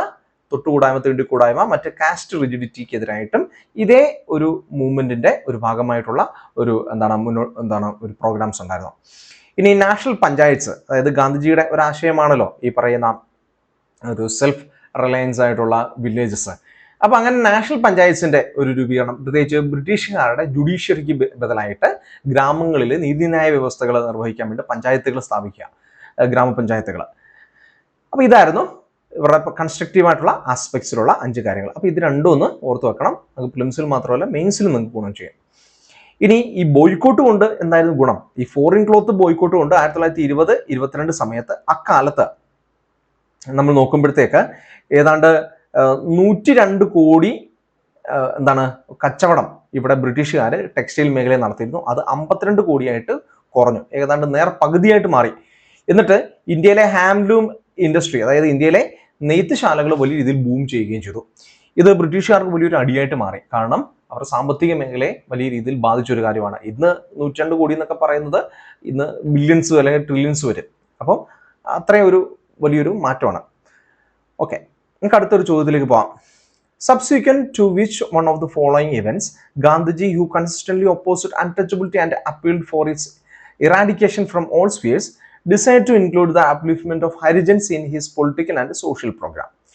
Pune Pact, the Gandhi-Irwin Pact Agreement, അല്ലെങ്കിൽ ഡൽഹി പാക്ട് എന്ന് പറയും, arrest of Congress leadership at the time of quit India movement, പ്രൊമൽഗേഷൻ of the government of India act 1935. ഏതാണ് റൈറ്റ് ആൻസർ? എന്താ ചോദിച്ചിരിക്കുന്നത്? താഴെ പറയുന്നതിൽ ഏത് സംഭവങ്ങൾക്ക് ശേഷമാണ് ഗാന്ധിജി ഈ പറയുന്ന തൊട്ടുകൂടായ്മ തീണ്ടിക്കൂടായ്മ തുടങ്ങുന്ന സോഷ്യൽ ഈവിളിനെതിരായിട്ട് ദളിത് സമൂഹത്തിനെ ഹരിജൻ എന്ന് വിളിച്ചുകൊണ്ട് അവർ ഒരു രാഷ്ട്രീയ സാമൂഹിക പ്രോഗ്രാം ലോഞ്ച് ചെയ്തത്? അപ്പോൾ ഇതിൽ ഏത് പ്രോഗ്രാമാണ് നോക്കാം, ഒന്ന് ആൻസർ ചെയ്ത് നോക്കൂ. വളരെ എളുപ്പമാണ്, വളരെ ഈസി ആയിട്ടുള്ളൊരു ക്വസ്റ്റ്യൻ ആണ്. ഓക്കെ, നമുക്ക് ആൻസറിലേക്ക് പോകാം. റൈറ്റ് ആൻസർ പലരും ചിന്തിച്ചതുപോലെ തന്നെ പൂന പാക്റ്റ് ആണ്. ഈ പൂന പാക്റ്റ് എന്ന് പറയുന്നത് നമുക്കറിയാലോ, നമുക്ക് അതിനൊരു ഒരു ചരിത്രം എന്ന് പറയുമ്പോൾ 1919 നമ്മളുടെ 1917 നമ്മളുടെ ഈ ഒന്നാം ലോക മഹായുദ്ധത്തിന്റെ പശ്ചാത്തലത്തിലും ഹോം റൂൾ പ്രസ്ഥാനമൊക്കെ നടക്കുന്നതിന്റെ പശ്ചാത്തലത്തിലും ഒക്കെ വലിയ രീതിയിലുള്ള അതുപോലെ തന്നെ ലക്നോ പാക്റ്റിന്റെ പശ്ചാത്തലത്തിലും മൊണ്ടാഗു ഒരു പ്രഖ്യാപനം നടത്തി, ഇന്ത്യക്കാർക്ക് റെസ്പോൺസിബിൾ ഗവൺമെന്റ് കൊടുക്കാം, ജനാധിപത്യ ഭരണം കൊടുക്കാമെന്ന്. 1919 ഗവൺമെന്റ് ഓഫ് ഇന്ത്യ ആക്ട് വരുന്നതോടുകൂടി കൗൺസിൽ വികസിപ്പിക്കുകയും അവിടെ ജനാധിപത്യം കൊണ്ടുവരികയും ചെയ്തു. എന്നിട്ട് അതിനകത്ത് ഡയാർക്കി എന്ന് പറയുന്ന ഒരു സിസ്റ്റം ഉണ്ടായിരുന്നു. ട്രാൻസ്ഫേർഡ് സബ്ജക്ട്സും അതുപോലെ തന്നെ റിസർവ്ഡ് സബ്ജക്ട്സും ഒന്ന് നോക്കിയാൽ മതി. എന്നിട്ട് ഇതിന്റെ പ്രവർത്തനം പഠിക്കാൻ വേണ്ടി, അതായത് ആദ്യമായിട്ട് ഇന്ത്യയിൽ ജനാധിപത്യം കൊണ്ടുവന്ന ഒരു സംഭവമാണ്. ഇതിൻ്റെ പ്രവർത്തനം പഠിക്കാൻ വേണ്ടിയിട്ട് 10 വർഷത്തിന് ശേഷം റോയൽ കമ്മീഷൻ ഇങ്ങോട്ട് അയക്കുമെന്ന് പറഞ്ഞു. സൈമൺ കമ്മീഷനാണ് ഇങ്ങോട്ട് വരേണ്ടത്. അപ്പോൾ ഈ സൈമൺ കമ്മീഷനെ ഒരു 2 വർഷം മുമ്പ് തന്നെ 1927 തന്നെ കോൺസ്റ്റിറ്റ്യൂട്ട് ചെയ്തു. 1928 ഇവിടെ എത്തുകയും ചെയ്തു. സൈമൺ കമ്മീഷൻ ഇവിടെ വന്നതിന് ശേഷം അതുമായിട്ട് ബന്ധപ്പെട്ട സത്യാഗ്രഹവും കാര്യങ്ങളൊക്കെ നിങ്ങൾക്കറിയാം. എനിവേ അവിടെ ഒരു പ്രക്ഷോഭമൊക്കെ ഉണ്ടായി. പക്ഷെ അതിലൊന്നും കാര്യമില്ല. സൈമൺ കമ്മീഷന്റെ റിപ്പോർട്ട് അനുസരിച്ച് 1930 തൊട്ട് 1932 വരെയുള്ള കാലഘട്ടത്തിൽ 3 റൗണ്ട് ടേബിൾ കോൺഫറൻസുകൾ കൂടിയുണ്ടായി. കോൺഗ്രസ് 1931 2ാം റൗണ്ട് ടേബിൾ കോൺഫറൻസിൽ മാത്രമാണ് പങ്കെടുത്തത്. 3 റൗണ്ട് ടേബിൾ കോൺഫറൻസ് ഉണ്ടായി. ഈ റൗണ്ട് ടേബിൾ കോൺഫറൻസിലുള്ള നടന്ന ചർച്ചകളുടെ വെളിച്ചത്തിലാണ് 1935 നമുക്ക് ഈ നമ്മുടെ പുതിയ ഗവൺമെന്റ് ഓഫ് ഇന്ത്യ ആക്ട് എന്ന് പറയുന്ന ഒരു ഒരു പുതിയ ഭരണഘടന തന്നെ രൂപപ്പെട്ടത്. അപ്പോൾ ഇത്രയും ഒരു ചരിത്രം ഒരൊറ്റ ലൈനിലുള്ള ചരിത്രമാണ്. ഇതിൻ്റെ ഇടയിൽ 1930 കാലഘട്ടത്തിലെ 1ാം നമ്മളുടെ റൗണ്ട് ടേബിൾ കോൺഫറൻസിൽ വെച്ചിട്ട് BR അംബേദ്കർ ബഹിഷ്കൃത ഹിതകർണി സഭ എന്ന് പറയുന്ന അദ്ദേഹത്തിൻ്റെ ഓർഗനൈസേഷൻ്റെ ബാനറിൽ അന്നത്തെ പ്രൈം മിനിസ്റ്ററിനെ കാണുകയും അതായത് മിനിസ്റ്റർ റാംസെ മക്ഡൊണാൾഡ് ആണ്, അദ്ദേഹത്തെ കാണുകയും അദ്ദേഹമായിട്ട് സംസാരിച്ചിട്ട് ദളിത് വിഭാഗക്കാർക്ക് പ്രത്യേകം ഒരു റിലീജിയസ് ആൻഡ് മൈനോറിറ്റി സ്റ്റാറ്റസ് കൊടുക്കണമെന്ന് ആവശ്യപ്പെടുകയും ചെയ്തു. ഇങ്ങനെ ഒരു ആവശ്യം അദ്ദേഹം പറഞ്ഞത് പ്രധാനമായിട്ട് നിലവിൽ ഒരു സെപ്പറേറ്റ് ഇലക്ട്രേറ്റ് എന്ന് പറയുന്ന ഒരു സംഭവം ഉണ്ടല്ലോ, ആ സെപ്പറേറ്റ് ഇലക്ട്രേറ്റ് മോഡൽ, അതായത് 1909 മുസ്ലിംസിന് കൊടുത്ത അതേ മോഡലിൽ തന്നെ ഞങ്ങൾക്ക് വേണം എന്നുള്ള രീതിയിലായിരുന്നു. അപ്പോൾ ഈ ഒരു കാര്യം നമ്മൾ നോക്കുമ്പോഴത്തേക്ക് നമ്മളുടെ ബ്രിട്ടീഷ് പ്രൈം മിനിസ്റ്റർ പരിഗണിക്കുകയും അദ്ദേഹം ഇനി വരുന്ന 1935 ഇനി വരാനിരിക്കുന്ന ഗവൺമെന്റ് ഓഫ് ഇന്ത്യ ആക്ടിൽ ഈ ഡിപ്രസ്ഡ് ക്ലാസ്സസിന് സെപ്പറേറ്റ് ഇലക്ടറേറ്റ്, അതായത് ദളിത് വിഭാഗത്തിന് സെപ്പറേറ്റ് ഇലക്ടറേറ്റ് ഉണ്ടാവുമെന്ന് പ്രഖ്യാപിക്കുകയും ചെയ്തു. ഇതിനെയാണ് കമ്മ്യൂണൽ അവാർഡ് എന്ന് വിളിക്കുന്നത്. അങ്ങനെ കമ്മ്യൂണൽ അവാർഡ് പ്രഖ്യാപിച്ചു. ഓഗസ്റ്റ് 1932 ഈ പ്രഖ്യാപനം നടക്കുന്നത്. അതിനെയാണ് കമ്മ്യൂണൽ അവാർഡ് എന്ന് പറയുന്നത്. അപ്പോൾ ഇതെന്തിനു വേണ്ടിയിട്ടാണ്? ഈ നമ്മുടെ BR അംബേദ്കറിന്റെ ഒരു അഭ്യർത്ഥന പ്രകാരമാണ് ഇത് കൊണ്ടുവന്നത്. അപ്പോൾ ഇത് ഹിന്ദു വിഭാഗത്തിൽപ്പെട്ടവരെ വീണ്ടും ഡിവൈഡ് ചെയ്യാനാണ്. അപ്പോൾ മുസ്ലിംസിനെ ഹിന്ദുസിനെ ഡിവൈഡ് ചെയ്തതുപോലെ തന്നെ ഹിന്ദുസിൻ്റെ ഇടയിൽ ഒരു ഡിവിഷൻ ഉണ്ടാക്കാൻ വേണ്ടിയിട്ടാണ് എന്ന് ഗാന്ധിജി ആരോപിച്ചു. അന്ന് ഗാന്ധിജി നമ്മുടെ സിവിൽ ഡിസൊബീഡിയൻസ് മൂവ്മെന്റിന്റെ ഭാഗമായി അറസ്റ്റ് വരിച്ച് നമ്മളുടെ ജയിലിലാണ്, യെറാവാഡ ജയിലിലാണ്. അദ്ദേഹം ജയിലിനുള്ളിൽ കടന്ന് ഒരു സത്യാഗ്രഹം അനുഷ്ഠിച്ചു. ഈ സത്യാഗ്രഹമാണ് നമ്മുടെ പൂനെ സത്യാഗ്രഹ അല്ലെങ്കിൽ യെറാവാഡ ജയിൽ സത്യാഗ്രഹ എന്നൊക്കെ പറയുന്നത്. ഇത് വലിയൊരു രാഷ്ട്രീയ പ്രതിസന്ധിയായിട്ട് മാറി. BR അംബേദ്കറിന്റെ മുകളിൽ വലിയ രീതിയിൽ രാഷ്ട്രീയ സമ്മർദ്ദമുണ്ടായി. തുടർന്ന് മദൻ മോഹൻ മാളവ്യ ഒരു വശത്തും ഗാന്ധിജിക്ക് വേണ്ടിയിട്ടും, അതേപോലെ തന്നെ നമ്മളുടെ BR അംബേദ്കർ ബഹിഷ്കൃത ഹിതകർണി സഭയ്ക്ക് വേണ്ടിയിട്ട് മറുവശത്തുമായിട്ട് നിന്ന് ഒരു എഗ്രിമെന്റ് ഒപ്പുവെച്ചു. 1932 പൂന പാക്ട് ആണത്. ഇതനുസരിച്ചിട്ട് ഈ സെപ്പറേറ്റ് ഇലക്ടറിനെ തള്ളിക്കളയണം, അതിനുശേഷം നമുക്ക് ഈ റിസർവേഷൻ സീറ്റുകളിൽ വേണം എന്ന് പറയുന്ന ഒരു പാക്റ്റാണ്. ആ പാക്റ്റിൻ്റെ ഡീറ്റെയിൽസ് ഒക്കെ നമ്മളൊന്ന് വായിച്ചു നോക്കണം. ഇനി അതിനുശേഷം ഈ പൂന പാക്റ്റിന് ശേഷം ഈ പറയുന്ന ദളിത് സമൂഹത്തിന്റെ അപ്ലിഫ്റ്റിന് വേണ്ടിയിട്ട് ഗാന്ധിജി കാര്യമായിട്ട് പ്രവർത്തിക്കുന്നുണ്ട്. പൊളിറ്റിക്കൽ ആൻഡ് സോഷ്യൽ മേഖലയിൽ അദ്ദേഹത്തിന്റെ പ്രവർത്തനങ്ങൾ വ്യാപിപ്പിക്കുന്നുണ്ട്. ഇതിനുവേണ്ടി അദ്ദേഹം ദളിത് സമൂഹത്തിന് ഉണ്ടായിരുന്ന ഒരു പേര്, ദളിത് എന്ന് പറയുന്ന പേര് അദ്ദേഹം ഉപേക്ഷിക്കുകയും മറിച്ച് ഹരിജൻ എന്നുള്ള ഒരു പേര് സ്വീകരിക്കുകയും ചെയ്തു. അദ്ദേഹം സ്ഥാപിച്ച ഒരു സംഘടനയാണ് ഹരിജൻ സേവക് സംഘ്. ഇത് ഗാന്ധിജി സ്ഥാപിച്ചതാണ്. അപ്പോൾ ഹരിജൻ സേവക് സംഘ് എന്ന് നോക്കുമ്പോഴത്തേക്ക് ചിലപ്പോൾ നമ്മൾ BR അംബേദ്കർ ആണെന്ന് തെറ്റിദ്ധരിക്കാം. നോ, അതായത് ഗാന്ധിജിയാണ്. അപ്പോൾ യെറാവാഡ ജയിലിലാണ് ഇതിൻ്റെ ഒരു സത്യാഗ്രഹം നടന്നത്. പൂന പാക്ട്, അതിൻ്റെ പ്രത്യേകതകളൊക്കെ ഒന്ന് വായിച്ചു നോക്കാം. ഇനി ഹരിജൻ സേവക് സംഘ് 1932 സെപ്റ്റംബറിൽ രൂപം കൊണ്ടു. ഇതിന്റെ ഒറിജിനൽ പേര് all India anti untouchability league എന്നാണ്. ഇനി ഹരിജൻ മാഗസിൻ അതിന്റെ മുഖപത്രമായിരുന്നു. ഒരു വീക്ക്ലി ആയിട്ട് ഹരിജൻ എന്നുള്ള പേരിൽ അദ്ദേഹം സ്റ്റാർട്ട് ചെയ്തു. 1931 അത് ആരംഭിച്ചത്. ഇനി ഹരിജൻ ടൂർ ഉണ്ട്. 1933 നവംബറിലാണ് 9 മാസം നീണ്ടു നിന്ന ഹരിജൻ ടൂർ. അഖിലേന്ത്യാ തലത്തിൽ ഹരിജൻ വിഭാഗത്തിൽപ്പെട്ടവരുടെ അപ്ലിഫ്റ്റിന് വേണ്ടിയിട്ടാണ് അദ്ദേഹം ശ്രമിച്ചത്. ഇനി ചില കാര്യങ്ങളും കൂടെ നമുക്ക് നോക്കാം. ഹരിജൻ എന്ന് പറയുന്ന വാക്കിന്റെ അർത്ഥം ചിൽഡ്രൻ ഓഫ് ഗോഡ് എന്നാണ്. അതേസമയത്ത് ദളിത് എന്ന് പറയുന്ന വാക്കിന്റെ അർത്ഥം ബ്രോക്കൺ എന്നാണ്. അപ്പോൾ ഗാന്ധിജി 15ാം നൂറ്റാണ്ടിൽ ജീവിച്ചിരുന്ന ഒരു ഭക്തി കവിയായിരുന്ന, ഗുജറാത്തി ഭക്തി കവിയായിരുന്ന നരസിംഹ മേത്തയുടെ ചിൽഡ്രൻ ഓഫ് ഗോഡ് എന്ന് പറയുന്ന ഒരു പദപ്രയോഗമാണ് അദ്ദേഹം ഈ ദളിത് സമൂഹത്തിനെ വിശേഷിപ്പിക്കാൻ വേണ്ടിയിട്ട് ഉപയോഗിച്ചിരുന്നത്. ശരിക്കും നരസിംഹ മേത്ത അദ്ദേഹം ഗുജറാത്തി പോയിട്ടാണ്, ഗാന്ധിജിയുടെ സ്വന്തം സ്ഥലത്ത് ജീവിച്ചിരുന്ന ഒരു ഭക്തി കവിയായിരുന്നു. അദ്ദേഹം ശ്രീകൃഷ്ണന്റെ ഫോളോവേഴ്സിനെ വിളിച്ചിരുന്ന ഒരു പേരാണ്. അപ്പോൾ ഈ പേരാണ് അദ്ദേഹം ഇടുന്നത്. ഈ മഹാത്മാഗാന്ധി മേത്തയുടെ വലിയ ആരാധകനായിരുന്നു. അങ്ങനെ ദളിത് വിഭാഗത്തിന്റെ ആ ഒരു ദളിത് എന്നുള്ള പേര് മാറ്റി 1933 തൊട്ട് അദ്ദേഹം ഹരിജൻ എന്നുള്ള പേര് ഉപയോഗിക്കുകയും ചെയ്യുന്നുണ്ട്. ഇനി അംബേദ്കർ ഈ ഹരിജൻ എന്ന് പറയുന്ന ഈ ഒരു വാക്ക് അദ്ദേഹം ഉപയോഗിച്ചിരുന്നില്ല. അദ്ദേഹത്തിന് അത് താല്പര്യമില്ലായിരുന്നു. ദളിത് എന്ന് പറയുന്ന പേര് തന്നെയാണ് അദ്ദേഹത്തിന്റെ റൈറ്റിംഗ്സിലുള്ളത്.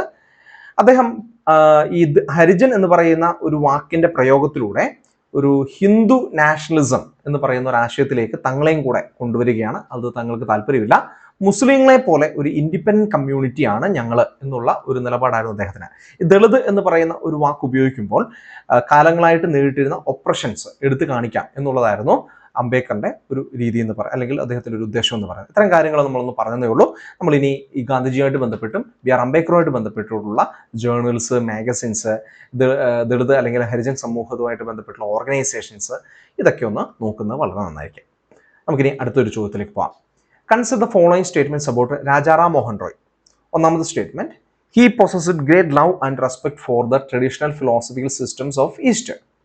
Okay. രണ്ടാമത്തത്, he desired his countrymen to accept the rational and scientific approach and the principle of human dignity and social equality of all men and women. Which of the following statements given above are correct? 1 only, 2 only, both 1 and 2, neither 1 nor 2. നമുക്കൊന്ന് answer ചെയ്യാം. നമുക്കൊരു contradictory ആയിട്ട് തോന്നുന്ന രണ്ട് statements ആണ് അല്ലെ. ഒന്ന് നമ്മളൊന്ന് മനസ്സിലാക്കി ഇരുത്തി ചിന്തിച്ച് ആൻസർ ചെയ്യേണ്ടതാണ്. സമയം വേണ്ടവർ ഒന്ന് പോസ് ചെയ്തിട്ട് ആൻസർ ചെയ്യുക. നമുക്ക് അതിൻ്റെ ആൻസറിലേക്ക് പോകാം.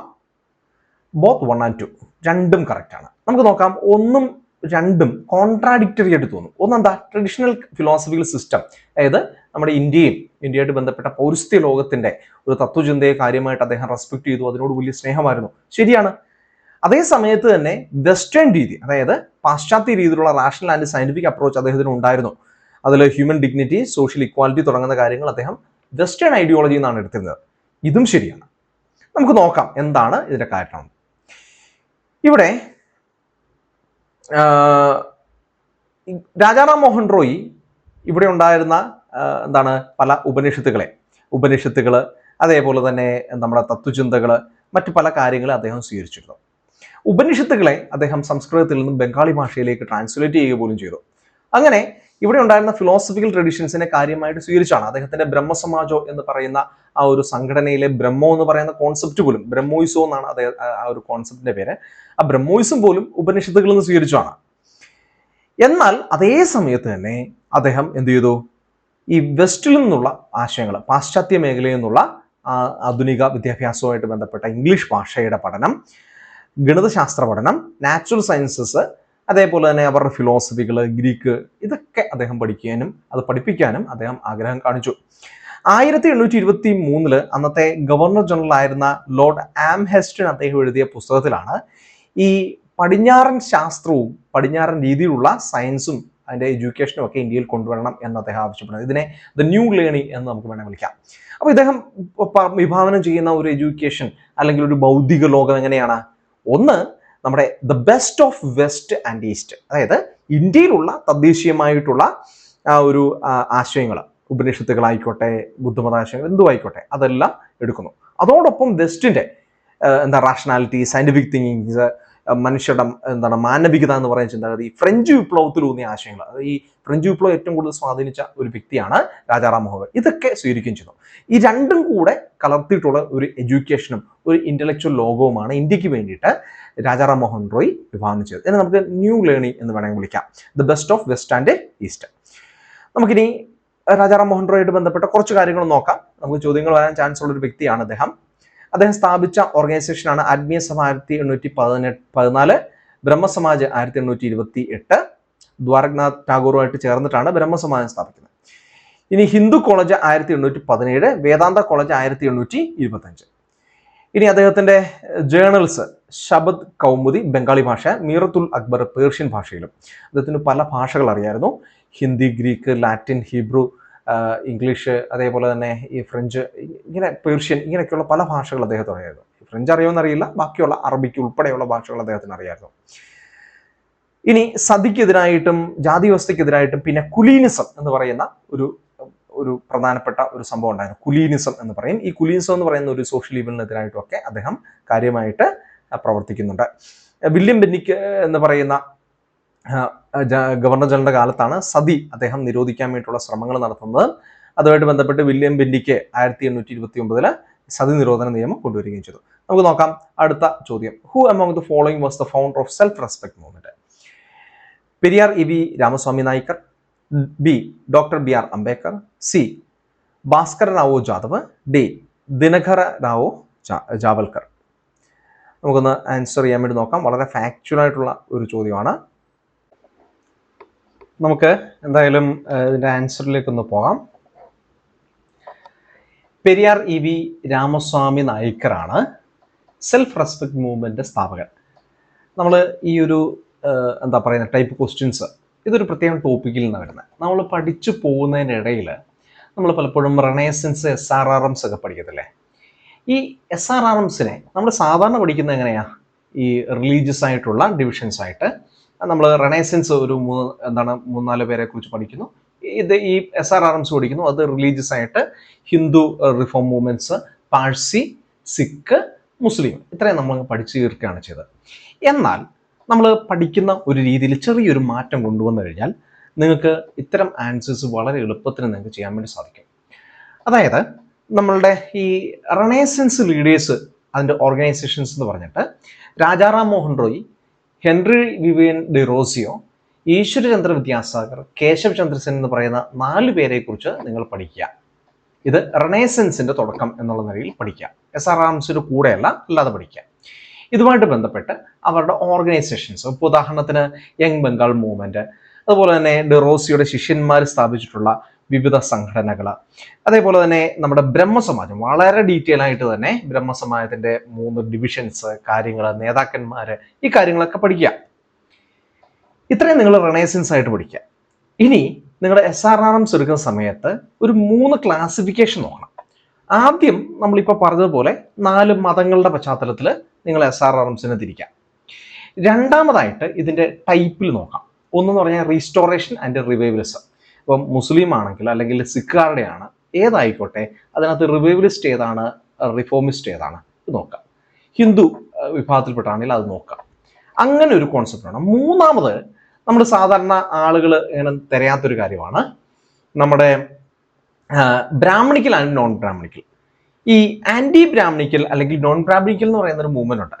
Justice party, ഇ.വി. Ramaswamy പെരിയോറുടെ self respect movement, Satyashodhak Samaj, ഇങ്ങനെയൊക്കെയുള്ള കുറച്ച് ഓർഗനൈസേഷൻസ് ഉണ്ട്. അത് നോക്കണം. അപ്പൊ ജ്യോതിബ ഫുലെ, സാവിത്രി ഫുലെ, ഇ.വി. രാമസ്വാമി നായ്ക്കർ, ഇവരുടെയൊക്കെ ആശയങ്ങളും കൂടെ നമ്മളൊന്ന് പഠിക്കണം. അത് നമ്മുടെ NCERTയിൽ തന്നെയുണ്ട്, അത് പഠിച്ചാലും മതി. എന്നാലും നിങ്ങളൊന്ന് പഠിച്ചു വെക്കുന്നത് വളരെ അത്യാവശ്യമായിരിക്കും. ഇങ്ങനെ ഒരു കാറ്റഗറി ക്വസ്റ്റ്യൻസ് നിങ്ങൾക്ക് പ്രതീക്ഷിക്കാവുന്നതാണ്. ഓക്കെ, അപ്പോൾ ഇതിനൊരു രാഷ്ട്രീയ ചരിത്രം കൂടിയുണ്ട്. പല പ്രധാനപ്പെട്ട സമരങ്ങളിലും ഈ ഒരു കാറ്റഗറിയിൽപ്പെട്ട സംഘടനകൾ ദേശീയ പ്രസ്ഥാനങ്ങൾക്ക് എതിര് നിന്നിട്ടുണ്ട്. അപ്പോൾ ജ്യോതിബ ഫുലെയും വിഷ്ണു ശാസ്ത്രി ചിബുലെങ്കിലും തമ്മിൽ ഒരു വലിയ ഡിബേറ്റ് തന്നെ ഉണ്ടായി. ഇ.വി. രാമസ്വാമി പെരിയോറും അതുപോലെ തന്നെ ജസ്റ്റിസ് പാർട്ടിയുടെ ആൾക്കാരും അവരെയൊക്കെ ഈ ഹോം റൂൾ പ്രസ്ഥാനത്തെയും മറ്റു കാര്യങ്ങളെയൊക്കെ എതിർത്തിരുന്ന ആൾക്കാരാണ്. അങ്ങനെയൊക്കെയുള്ള ഒരു ചരിത്രം കൂടെ അതിലുണ്ട്. അതുമായിട്ട് ബന്ധപ്പെട്ട് നമ്മൾ പഠിക്കേണ്ടതാണ്. നമുക്ക് നോക്കാം. സുരൈ മര്യാദൈ ഇയക്കം എന്നാണ് ഇതിന്റെ തമിഴ് പേര്. Soorarai മര്യാദൈ Iyakkam, self respect movement എന്ന് പറയും. സൗത്ത് ഇന്ത്യയിലെ ഒരു പ്രധാനപ്പെട്ട സോഷ്യോ പൊളിറ്റിക്കൽ മൂവ്മെന്റ് ആണ്. ഒരു മതവിഭാഗം എന്ന് വേണമെങ്കിൽ നമുക്ക് പറയാം. ഈ ബാക്ക്വേർഡ് കാസ്റ്റിന് വേണ്ടിയിട്ടുള്ള ഒരു മൂവ്മെന്റ് ആണ്. മനുഷ്യാവകാശങ്ങൾ അപ്പർ കാസ്റ്റിലെ പോലെ തന്നെ അവർക്കും ലഭിക്കുക.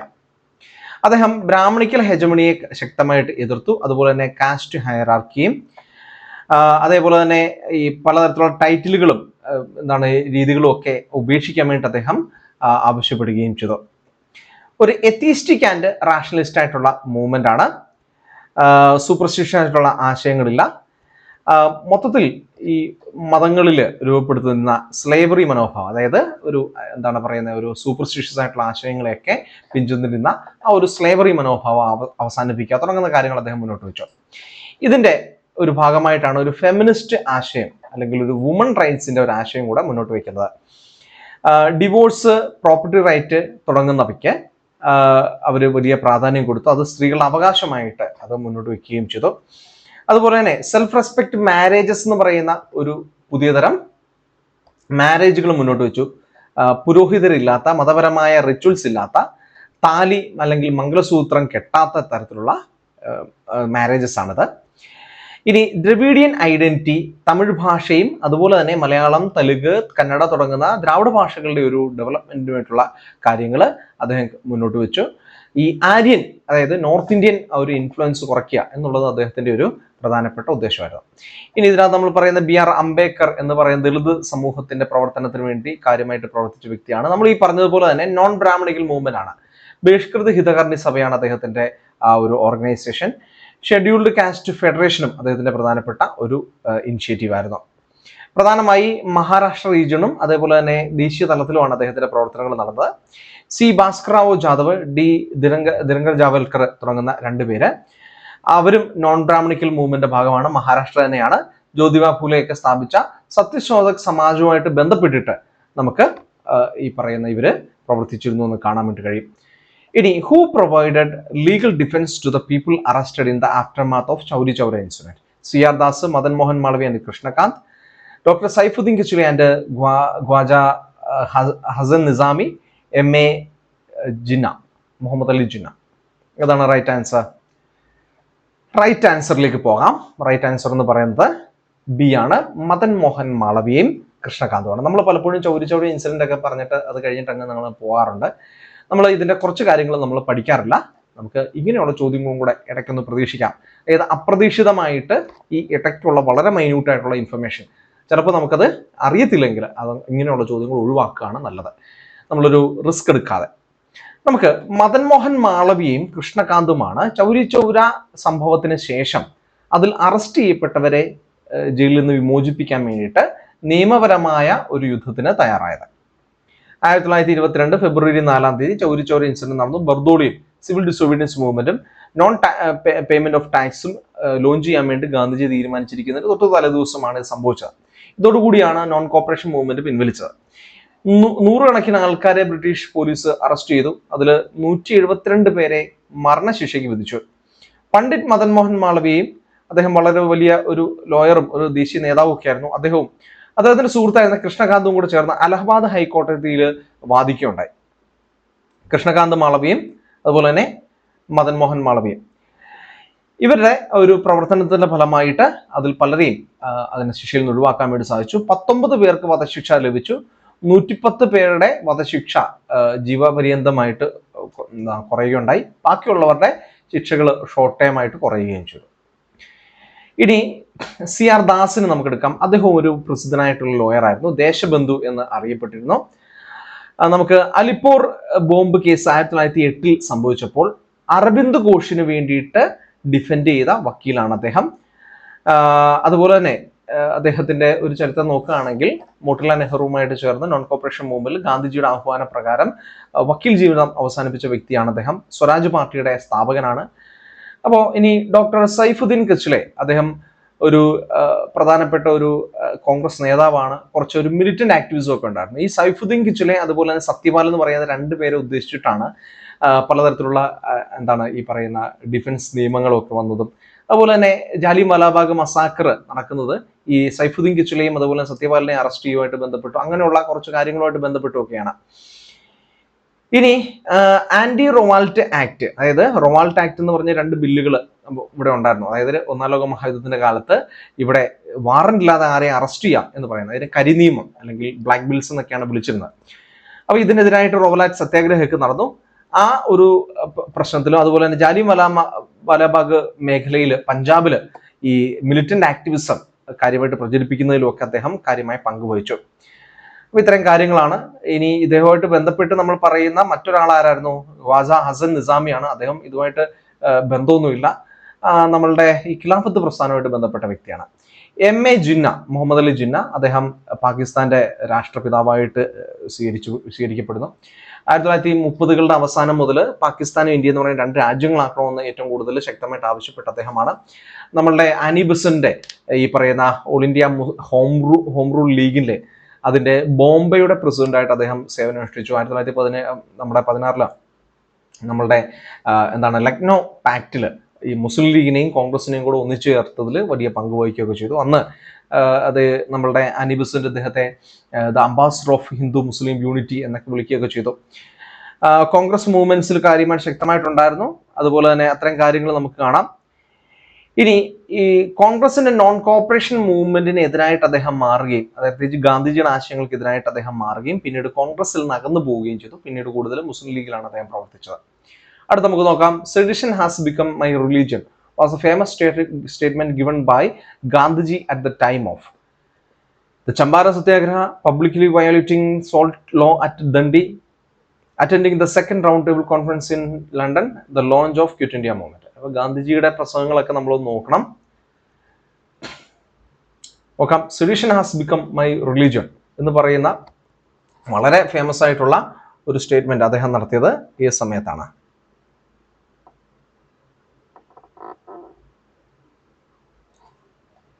നമുക്ക് നോക്കാം ആൻസർ. റൈറ്റ് ആൻസർ ദണ്ഡി മാർച്ചുമായിട്ട് ബന്ധപ്പെട്ട്, അതായത് നോൺ സിവിൽ ഡിസൊബീഡിയൻസ് മൂവ്മെന്റുമായിട്ട് ബന്ധപ്പെട്ടിട്ടാണ് അദ്ദേഹം അത് പറയുന്നത്. അപ്പോൾ നമുക്കൊരു ഗവൺമെന്റിനെതിരായിട്ട് അല്ലെങ്കിൽ ഒരു രാജ്യത്തിലെ ഭരണകൂടത്തിനെതിരായിട്ടുള്ള ഒരു പ്രവർത്തനമാണ് സെഡിഷൻ എന്ന് പറയുന്നത്. അതെന്നെ മതമായിട്ട് മാറി എന്ന് പറയുമ്പോഴത്തേക്ക് നമ്മുടെ സിവിൽ ഡിസൊബീഡിയൻസ് മൂവ്മെന്റിൽ പരസ്യമായിട്ട് നിയമം ലംഘിക്കുകയാണ്. അവർ നിയമം ലംഘിക്കുന്ന സമയത്താണ് അദ്ദേഹം അത് നടക്കുന്നത്. അപ്പോൾ ഈ രാജ്യദ്രോഹ കുറ്റങ്ങൾക്ക് വേണ്ടിയിട്ട് രൂപപ്പെടുത്തിയ സെഷൻ 124A IPCA പരസ്യമായിട്ട് വെല്ലുവിളിച്ചുകൊണ്ട് അദ്ദേഹം കൊളോണിയൽ ഭരണാധികാരത്തിനെതിരായിട്ട് ചലഞ്ച് ചെയ്യുകയാണ്. അക്കാലത്ത് ഈ പൂർണ്ണ സ്വരാജ് എന്ന് പറയുന്ന ആശയം അത് വലിയൊരു പ്രശ്നമായിട്ടൊക്കെ കരുതിയിരുന്നു. അപ്പോൾ ഇതിന് ശേഷമാണ്, പൂർണ്ണ സ്വരാജ് പ്രഖ്യാപിച്ചതിന് ശേഷമാണല്ലോ അദ്ദേഹം ഈ പറയുന്ന ഒന്നാം റൗണ്ട് ടേബിൾ കോൺഫറൻസ് ബഹിഷ്കരിച്ചുകൊണ്ട് ഈ ഒരു സിവിൽ ഡിസൊബീഡിയൻസ് മൂവ്മെന്റ് സ്റ്റാർട്ട് ചെയ്യുന്നത്. അതിന്റെ ആദ്യത്തെ ഭാഗമായിട്ട് ദണ്ഡി മാർച്ച് നടത്തുന്നത്. നമുക്ക് നോക്കാം. 1922 അദ്ദേഹം നടത്തിയ ഒരു ഫേമസ് ആയിട്ടുള്ള സ്റ്റേറ്റ്മെന്റ് ആണ്, affection cannot be manufactured or regulated by law. If one has no affection for a person or system, one should be free to give the fullest expression to his disaffection, so as long as he does not contemplate, promote or incite to violence. ഇതൊന്ന് വെറുതെ ഒന്ന് വായിച്ചു നോക്കുക. അതേപോലെ തന്നെ 1942 quit India മൂവ്മെന്റുമായിട്ട് ബന്ധപ്പെട്ട് അദ്ദേഹത്തിന്റെ ഒരു ഗാന്ധിജിയുടെ ഫേമസ് ആയിട്ടുള്ള സ്ലോഗനാണ് ഡു ഓർ ഡൈ, കരയോ മാറോ. അതൊന്ന് നോക്കണം. അപ്പോൾ 1922 നോൺ കോപ്പറേഷൻ മൂവ്മെന്റുമായിട്ട് ബന്ധപ്പെട്ട പ്രസംഗത്തിലെ വരികൾ, ക്വിറ്റ് ഇന്ത്യ മൂവ്മെന്റുമായിട്ട് ബന്ധപ്പെട്ട ഡു ഓർ ഡൈ അല്ലെങ്കിൽ കാറോയ മാറോ, ഇതൊക്കെ ഒന്ന് നോക്കുക. അടുത്ത നമ്മുടെ ഒരു ചോദ്യം വളരെ ഇൻട്രസ്റ്റിംഗ് ആയിട്ടുള്ള ചോദ്യമാണ്. Consider the following statement. Papaya, pineapple, guava. How many of the four above were introduced in India by Portuguese in 16th and 17th century? Only one, only two, all the three, none. നമുക്ക് subsequent ആയിട്ടുള്ള രണ്ടാമത്തെ വർഷമാണ് ഇങ്ങനെ ഒരു ചോദ്യം വരുന്നത്. അതുകൊണ്ട് വളരെ ഇമ്പോർട്ടൻ്റ് ആണ്. നമുക്ക് നോക്കാം. ഓൾ ദ ത്രീ, 3 പഴങ്ങളും പോർച്ചുഗീസുകാർ കൊണ്ടുവന്നാണ്. എന്താണ് ഇതിന്റെ പിന്നിൽ? നമ്മളൊന്ന് വളരെ സിമ്പിളായിട്ട് നമുക്കൊന്ന് മനസ്സിലാക്കി വെക്കാവുന്ന കാര്യമാണ്. കൊളംബിയൻ എക്സ്ചേഞ്ച് അല്ലെങ്കിൽ കൊളംബിയൻ ട്രേഡ് എന്ന് പറയുന്ന ഒരു പ്രതിഭാസമുണ്ട്. അതായത് ക്രിസ്റ്റഫർ കൊളംബസ് അമേരിക്ക കണ്ടെത്തിയതിനു ശേഷം അമേരിക്കയും അതുപോലെ തന്നെ യൂറോപ്പും ആഫ്രിക്കയും ഇന്ത്യയൊക്കെ ആയിട്ട് ഒരു കച്ചവട ബന്ധം ഡെവലപ്പ് ചെയ്തു. അപ്പോൾ ഈ ന്യൂ വേൾഡ് എന്ന് അറിയപ്പെടുന്ന അമേരിക്കൻ പ്രദേശത്ത് നിന്നും പുതിയ പച്ചക്കറികൾ, പഴവർഗ്ഗങ്ങൾ, മൃഗങ്ങൾ, പക്ഷികൾ ഇതൊക്കെ ഈ പറയുന്ന യൂറോപ്പിലേക്കും ഇന്ത്യയിലേക്കും ഒക്കെ കൊണ്ടുവന്നു. ഇങ്ങനെ ഇൻട്രൊഡ്യൂസ് ചെയ്ത ഈ കാര്യങ്ങളെയാണ്, അല്ലെങ്കിൽ ഇങ്ങനെ ഒരു പ്രക്രിയയാണ് നമ്മൾ കൊളംബിയൻ എക്സ്ചേഞ്ച് അല്ലെങ്കിൽ കൊളംബിയൻ ട്രേഡ് എന്ന് പറയുന്നത്. ക്രിസ്റ്റഫർ കൊളംബസിന്റെ പേരിൽ നിന്നാണ് അങ്ങനെ ഒരു പേര് ലഭിക്കുന്നത്.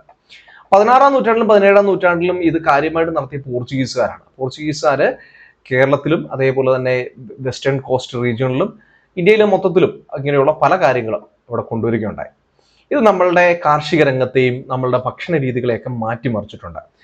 പ്രധാനമായിട്ടുള്ള വെജിറ്റബിൾസ് പൊട്ടാറ്റോ, ടൊമാറ്റോ, കോൺ, മൈസ്, അതേപോലെ തന്നെ lady finger, okra, sweet potato. Spices chilli, നമ്മുടെ മുളകുണ്ടല്ലോ, അതുപോലെ തന്നെ ടുബാക്കോ. നട്ട്സ് അല്ലെങ്കിൽ ഫ്രൂട്ട്സിൽ നമുക്ക് കാഷ്യൂ വരുന്നുണ്ട്, സപ്പോട്ട അല്ലെങ്കിൽ ചിക്കു, ചിക്കു എന്ന് പറയുന്നത്, കസ്റ്റാർഡ് ആപ്പിൾ വരുന്നുണ്ട്. ഇനി വേറെ പല കാര്യങ്ങളും വരുന്നുണ്ട്. നമ്മൾ ഈ പറയുന്ന പപ്പായ വരുന്നുണ്ട്, പൈനാപ്പിൾ വരുന്നുണ്ട്, ഗുവ വരുന്നുണ്ട്. അപ്പോൾ ചില്ലിയൊക്കെ നമ്മൾക്ക് ഇവിടെ കേരളത്തിൽ ഉണ്ടായിരുന്നതാണ്, അല്ലെങ്കിൽ നമ്മുടെ ഇന്ത്യയിൽ ഉണ്ടായിരുന്നതാണെന്നൊക്കെയാണ് നമ്മൾ തെറ്റിദ്ധരിച്ചിരിക്കുന്നത്. അങ്ങനെയൊന്നുമല്ല. അതുപോലെ തന്നെ ടപ്പിയോക്ക വളരെ ഇമ്പോർട്ടൻ്റ് ആണ്. അതും ഈ പറയുന്ന പോർച്ചുഗീസുകാർ അമേരിക്കയിൽ നിന്ന് കൊണ്ടുവരുന്നതാണ്. ആമസോൺ കാടുകളിൽ ജനങ്ങൾ ട്രൈബൽസ് ഭക്ഷിച്ചിരുന്ന അവരുടെ ഒരു സ്റ്റേബിൾ ഫുഡായിരുന്നു. അപ്പോൾ ഈ ഒരു ലിസ്റ്റ് നമ്മൾ പഠിച്ചു വെക്കുന്നത് വളരെ നല്ലതായിരിക്കും. നമുക്ക് ഇടയ്ക്കിടയ്ക്ക് ഇത് ചോദിക്കാറുണ്ട്. ഇനി വരുന്ന നമ്മുടെ പ്രിലിംസിലും നമുക്ക് ചോദിച്ചു കഴിഞ്ഞാൽ അത് മനസ്സിലാക്കാൻ വേണ്ടിയിട്ട് ഒന്ന് നോട്ട് ചെയ്ത് വെക്കണം. അടുത്ത നമ്മുടെ ചോദ്യത്തിലേക്ക് പോകാം. The famous female figurine known as dancing. നമ്മൾ ഇനി 2 ചോദ്യം നമ്മുടെ ആർട്ട് ആൻഡ് കൾച്ചർ ആണേ. Dancing girl found at Mohenjodaro is made of carnelian, clay, bronze and gold. ഏതാണ് നമ്മൾ മോഹൻജദാരോയിൽ കണ്ടെത്തിയിട്ടുള്ള ഫീമെയിൽ ഫിഗറിൻ അല്ലെങ്കിൽ ഫീമെയിൽ പ്രതിമ എന്ന് പറയുന്നത് ഏത് റോ മെറ്റീരിയൽ വെച്ച് ഉണ്ടാക്കിയതാണ്? ആൻസർ ബ്രോൺസ് ആണ്. നമുക്ക് നോക്കാം. ഡാൻസിംഗ് ഗേൾ എന്ന് പറയുന്നത് ഇൻഡസ് വാലി സിവിലൈസേഷനിൽ ഏറ്റവും ഫേമസ് ആണ്. ഇവിടെ സിറേ പിർജു അല്ലെങ്കിൽ ലോസ്റ്റ് വാക്ക് ടെക്നിക്ക് ഉപയോഗിച്ചിട്ടുള്ള ഏറ്റവും പുരാതനമായ പ്രതിമകളിൽ ഒന്നാണിത്. അപ്പോൾ എന്ന് പറയുന്നത് ഇതൊരു പ്രത്യേകതരം ഒരു നിർമ്മാണ രീതിയാണ്. ഒരു മെഴുക് വെച്ചിട്ട് ആദ്യം ഒരു പ്രതിമ ഉണ്ടാക്കുന്നു, അതിനെ ചെളി മൂടുന്നു, എന്നിട്ടത് ഒരു ചെറിയ സുഷിരങ്ങൾ ഇട്ടിട്ട് ഫർണസിലിട്ട് കത്തിച്ചിട്ട് ഇത് കഴിയുമ്പോഴത്തേക്ക് ഇതിന്റെ മെഴുക് ഉരുകിപ്പോയി കഴിയുമ്പോൾ ഇതിനുള്ളിലുള്ള ആ ഒരു അച്ചിലേക്ക്, അതായത് കളിമണ്ണിന്റെ അച്ചിലേക്ക് ഈ വെങ്കലം ഉരുക്കി ഒഴിക്കുകയാണ് ചെയ്യുന്നത്, ബ്രോൺസ്. ഈ ബ്രോൺസ് ഉരുക്കി ഒഴിച്ച് അത് തണുത്ത് കഴിയുമ്പോഴത്തേക്ക് അത് കട്ടിയുള്ള ഒരു പ്രതിമയായിട്ട് മാറും. ഇങ്ങനെ ഉണ്ടാക്കുന്ന ഒരു രീതിയാണ് സിറേ പിർജു അല്ലെങ്കിൽ ലോസ്റ്റ് വാക്ക് ടെക്നിക്ക് എന്ന് പറയുന്നത്. അപ്പോൾ ഇൻഡസ് വാലി സിവിലൈസേഷന്റെ നിർമ്മാണ പ്രവർത്തനം, ഈ ബ്രോൺസിന്റെ ഒരു പ്രതിമ നിർമ്മാണ രീതി ഇതായിരുന്നു. പിന്നീട് നമ്മുടെ മധ്യകാലഘട്ടത്തിൽ ചോള സാമ്രാജ്യം, മിഡീവിയൽ പീരീഡിലെ ഇമ്പീരിയൽ ചോളാസിന്റെ വളരെ ഫേമസ് ആയിട്ടുള്ള ഒരു നിർമ്മാണ രീതി ഇതായിരുന്നു. നടരാജ വിഗ്രഹം, കല്യാണമൂർത്തി, സുന്ദരമൂർത്തി, ഇങ്ങനെയുള്ള വിഗ്രഹങ്ങളും ഒക്കെ ഈ രീതിയിലാണ് ഉണ്ടാക്കിയിട്ടുള്ളത്. ചോള ബ്രോൺസ് എന്ന് നമ്മൾ അതിനെ വിളിക്കാറുണ്ട്. എന്തായാലും ഇതൊക്കെ ഒന്ന് നോക്കുക. ഇനി ഡാൻസിംഗ് ഗേൾ എന്ന് പറയുന്ന മോഹൻജദാരോയിൽ നിന്ന് ലഭിച്ചിട്ടുണ്ട്. നമുക്ക് ഇതുപോലെ ഇൻഡസ് വാലി സിവിലൈസേഷന്റെ വിവിധ ഭാഗങ്ങളിൽ നിന്നുള്ള ആർട്ടിഫാക്ട്സ് ഏതൊക്കെയാണെന്ന് പഠിക്കണം. അതൊരു ലിസ്റ്റ് ചെയ്ത് പഠിക്കുന്നത് വളരെ നല്ലതാണ്.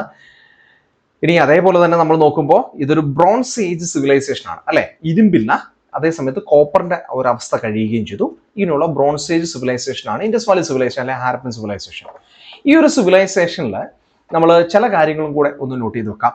അക്കാലത്തെ കണ്ടംപററി സിവിലൈസേഷൻസ് എന്ന് പറയുന്നത് നമ്മുടെ മെസോപ്പൊട്ടാമിയൻ സിവിലൈസേഷനും ഈജിപ്ഷ്യൻ സിവിലൈസേഷനുമാണ്. ഈ ഒരു കാലഘട്ടത്തിൽ അവിടെ കാര്യമായിട്ട് വെങ്കല പ്രതിമകൾ അല്ലെങ്കിൽ ബ്രോൺസ് കാര്യമായിട്ട് ഉപയോഗിച്ചു.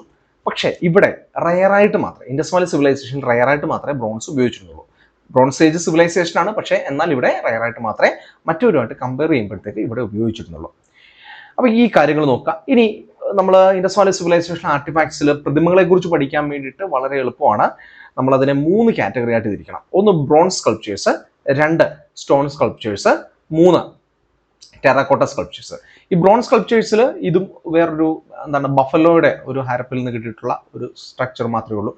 ബാക്കി നമ്മുടെ സ്റ്റോൺ എന്ന് പറയുമ്പോൾ ബിയേർഡൻ മാൻ, താടിയുള്ള മനുഷ്യൻ, അതുപോലെ തന്നെ റെഡ് ഫിഗറിൻ ഉണ്ട്, അത് ഹാരപ്പിൽ നിന്ന് ലഭിച്ചിട്ടുള്ള ഒരു റെഡ് സ്റ്റോണിന്റെ ഒരു അനാട്ടമി സ്കൾപ്ചർ ഉണ്ട്, അത് 2 ഉണ്ട്. അതൊക്കെ ഒന്ന് നോക്കാം.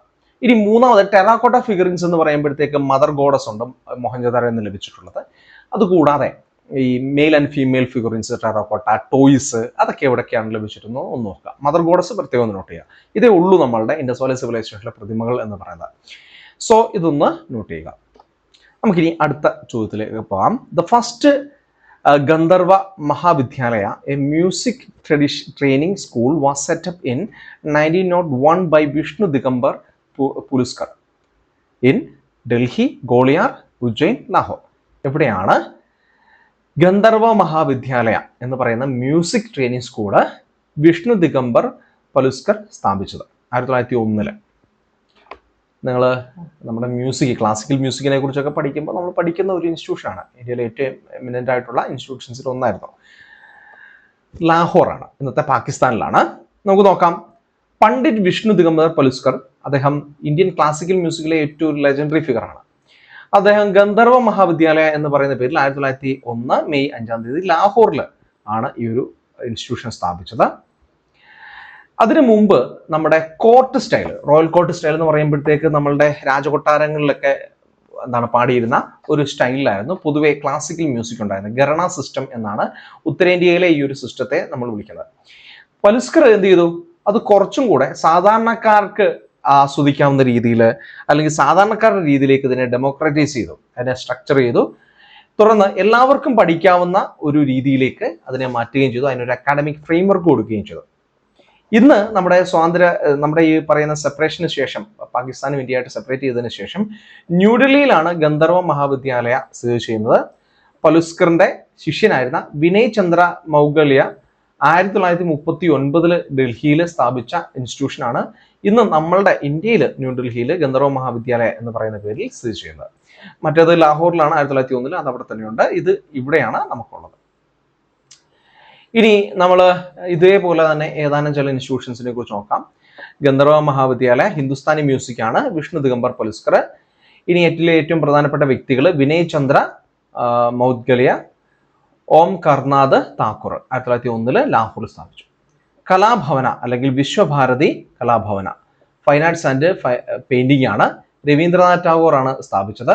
നന്ദലാൽ ബോസ്, റെനോഡ് ബെഹാരി മുഖർജി, റാം കിങ്കർ ബൈജ് 1919 ഇത് ആദ്യമായിട്ട് നമ്മുടെ ഈ ഇവിടെ സ്ഥാപിക്കുന്നത്. വെസ്റ്റ് ബംഗാളിലെ ശാന്തിനികേതനിലാണ്. ഇനി പത്ഖാൻഡെ മ്യൂസിക് ഇൻസ്റ്റിറ്റ്യൂട്ട്, ഇത് മ്യൂസിക്കും മറ്റു കാര്യങ്ങളുമാണ്. വിഷ്ണു നാരായൺ പത്ഖാൻഡെ ആണ് സ്ഥാപിക്കുന്നത്. റായ് ഉമാനാഥ് ബാലി, രാജേശ്വർ ബാലി പ്രധാനപ്പെട്ട സംഗീതജ്ഞരാണ്. 1926 ലക്നൌവിലാണ് സ്ഥാപിച്ചത്. അടുത്തത് കലാക്ഷേത്ര ഫൗണ്ടേഷൻ, ഭരതനാട്യം പഠിപ്പിക്കുന്ന ഒരു ഇൻസ്റ്റിറ്റ്യൂഷനാണ്. രുക്മിണി ദേവി അരുണ്ടാലയാണ് അതിന്റെ സ്ഥാപക. ജോർജ് അരുണ്ടാലെ, ടൈഗർ വരദചാര്യർ എന്നിവരാണ് ഇതുമായിട്ട് ബന്ധപ്പെട്ടുള്ള പ്രധാനപ്പെട്ട വ്യക്തികൾ, കീ ഫിഗേഴ്സ് എന്ന് പറയുന്നത്. 1936 ആടയാർ എന്ന് പറയുന്ന ചെന്നൈക്ക് അടുത്തുള്ള സ്ഥലത്താണ് സ്ഥാപിച്ചത്.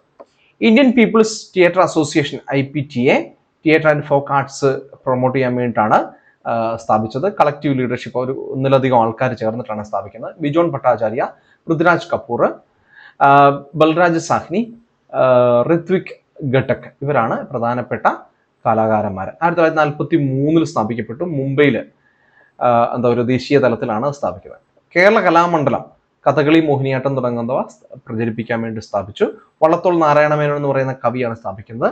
മുകുന്ദരാജ, ഗുരു, കുഞ്ചുകുറുപ്പ് എന്നിവർ ഏറ്റവും പ്രധാനപ്പെട്ട വ്യക്തികളാണ്. 1930 കേരളത്തിലെ ചെറുതുരുത്തി എന്ന് പറയുന്ന സ്ഥലത്താണ് സ്ഥാപിക്കുന്നത്.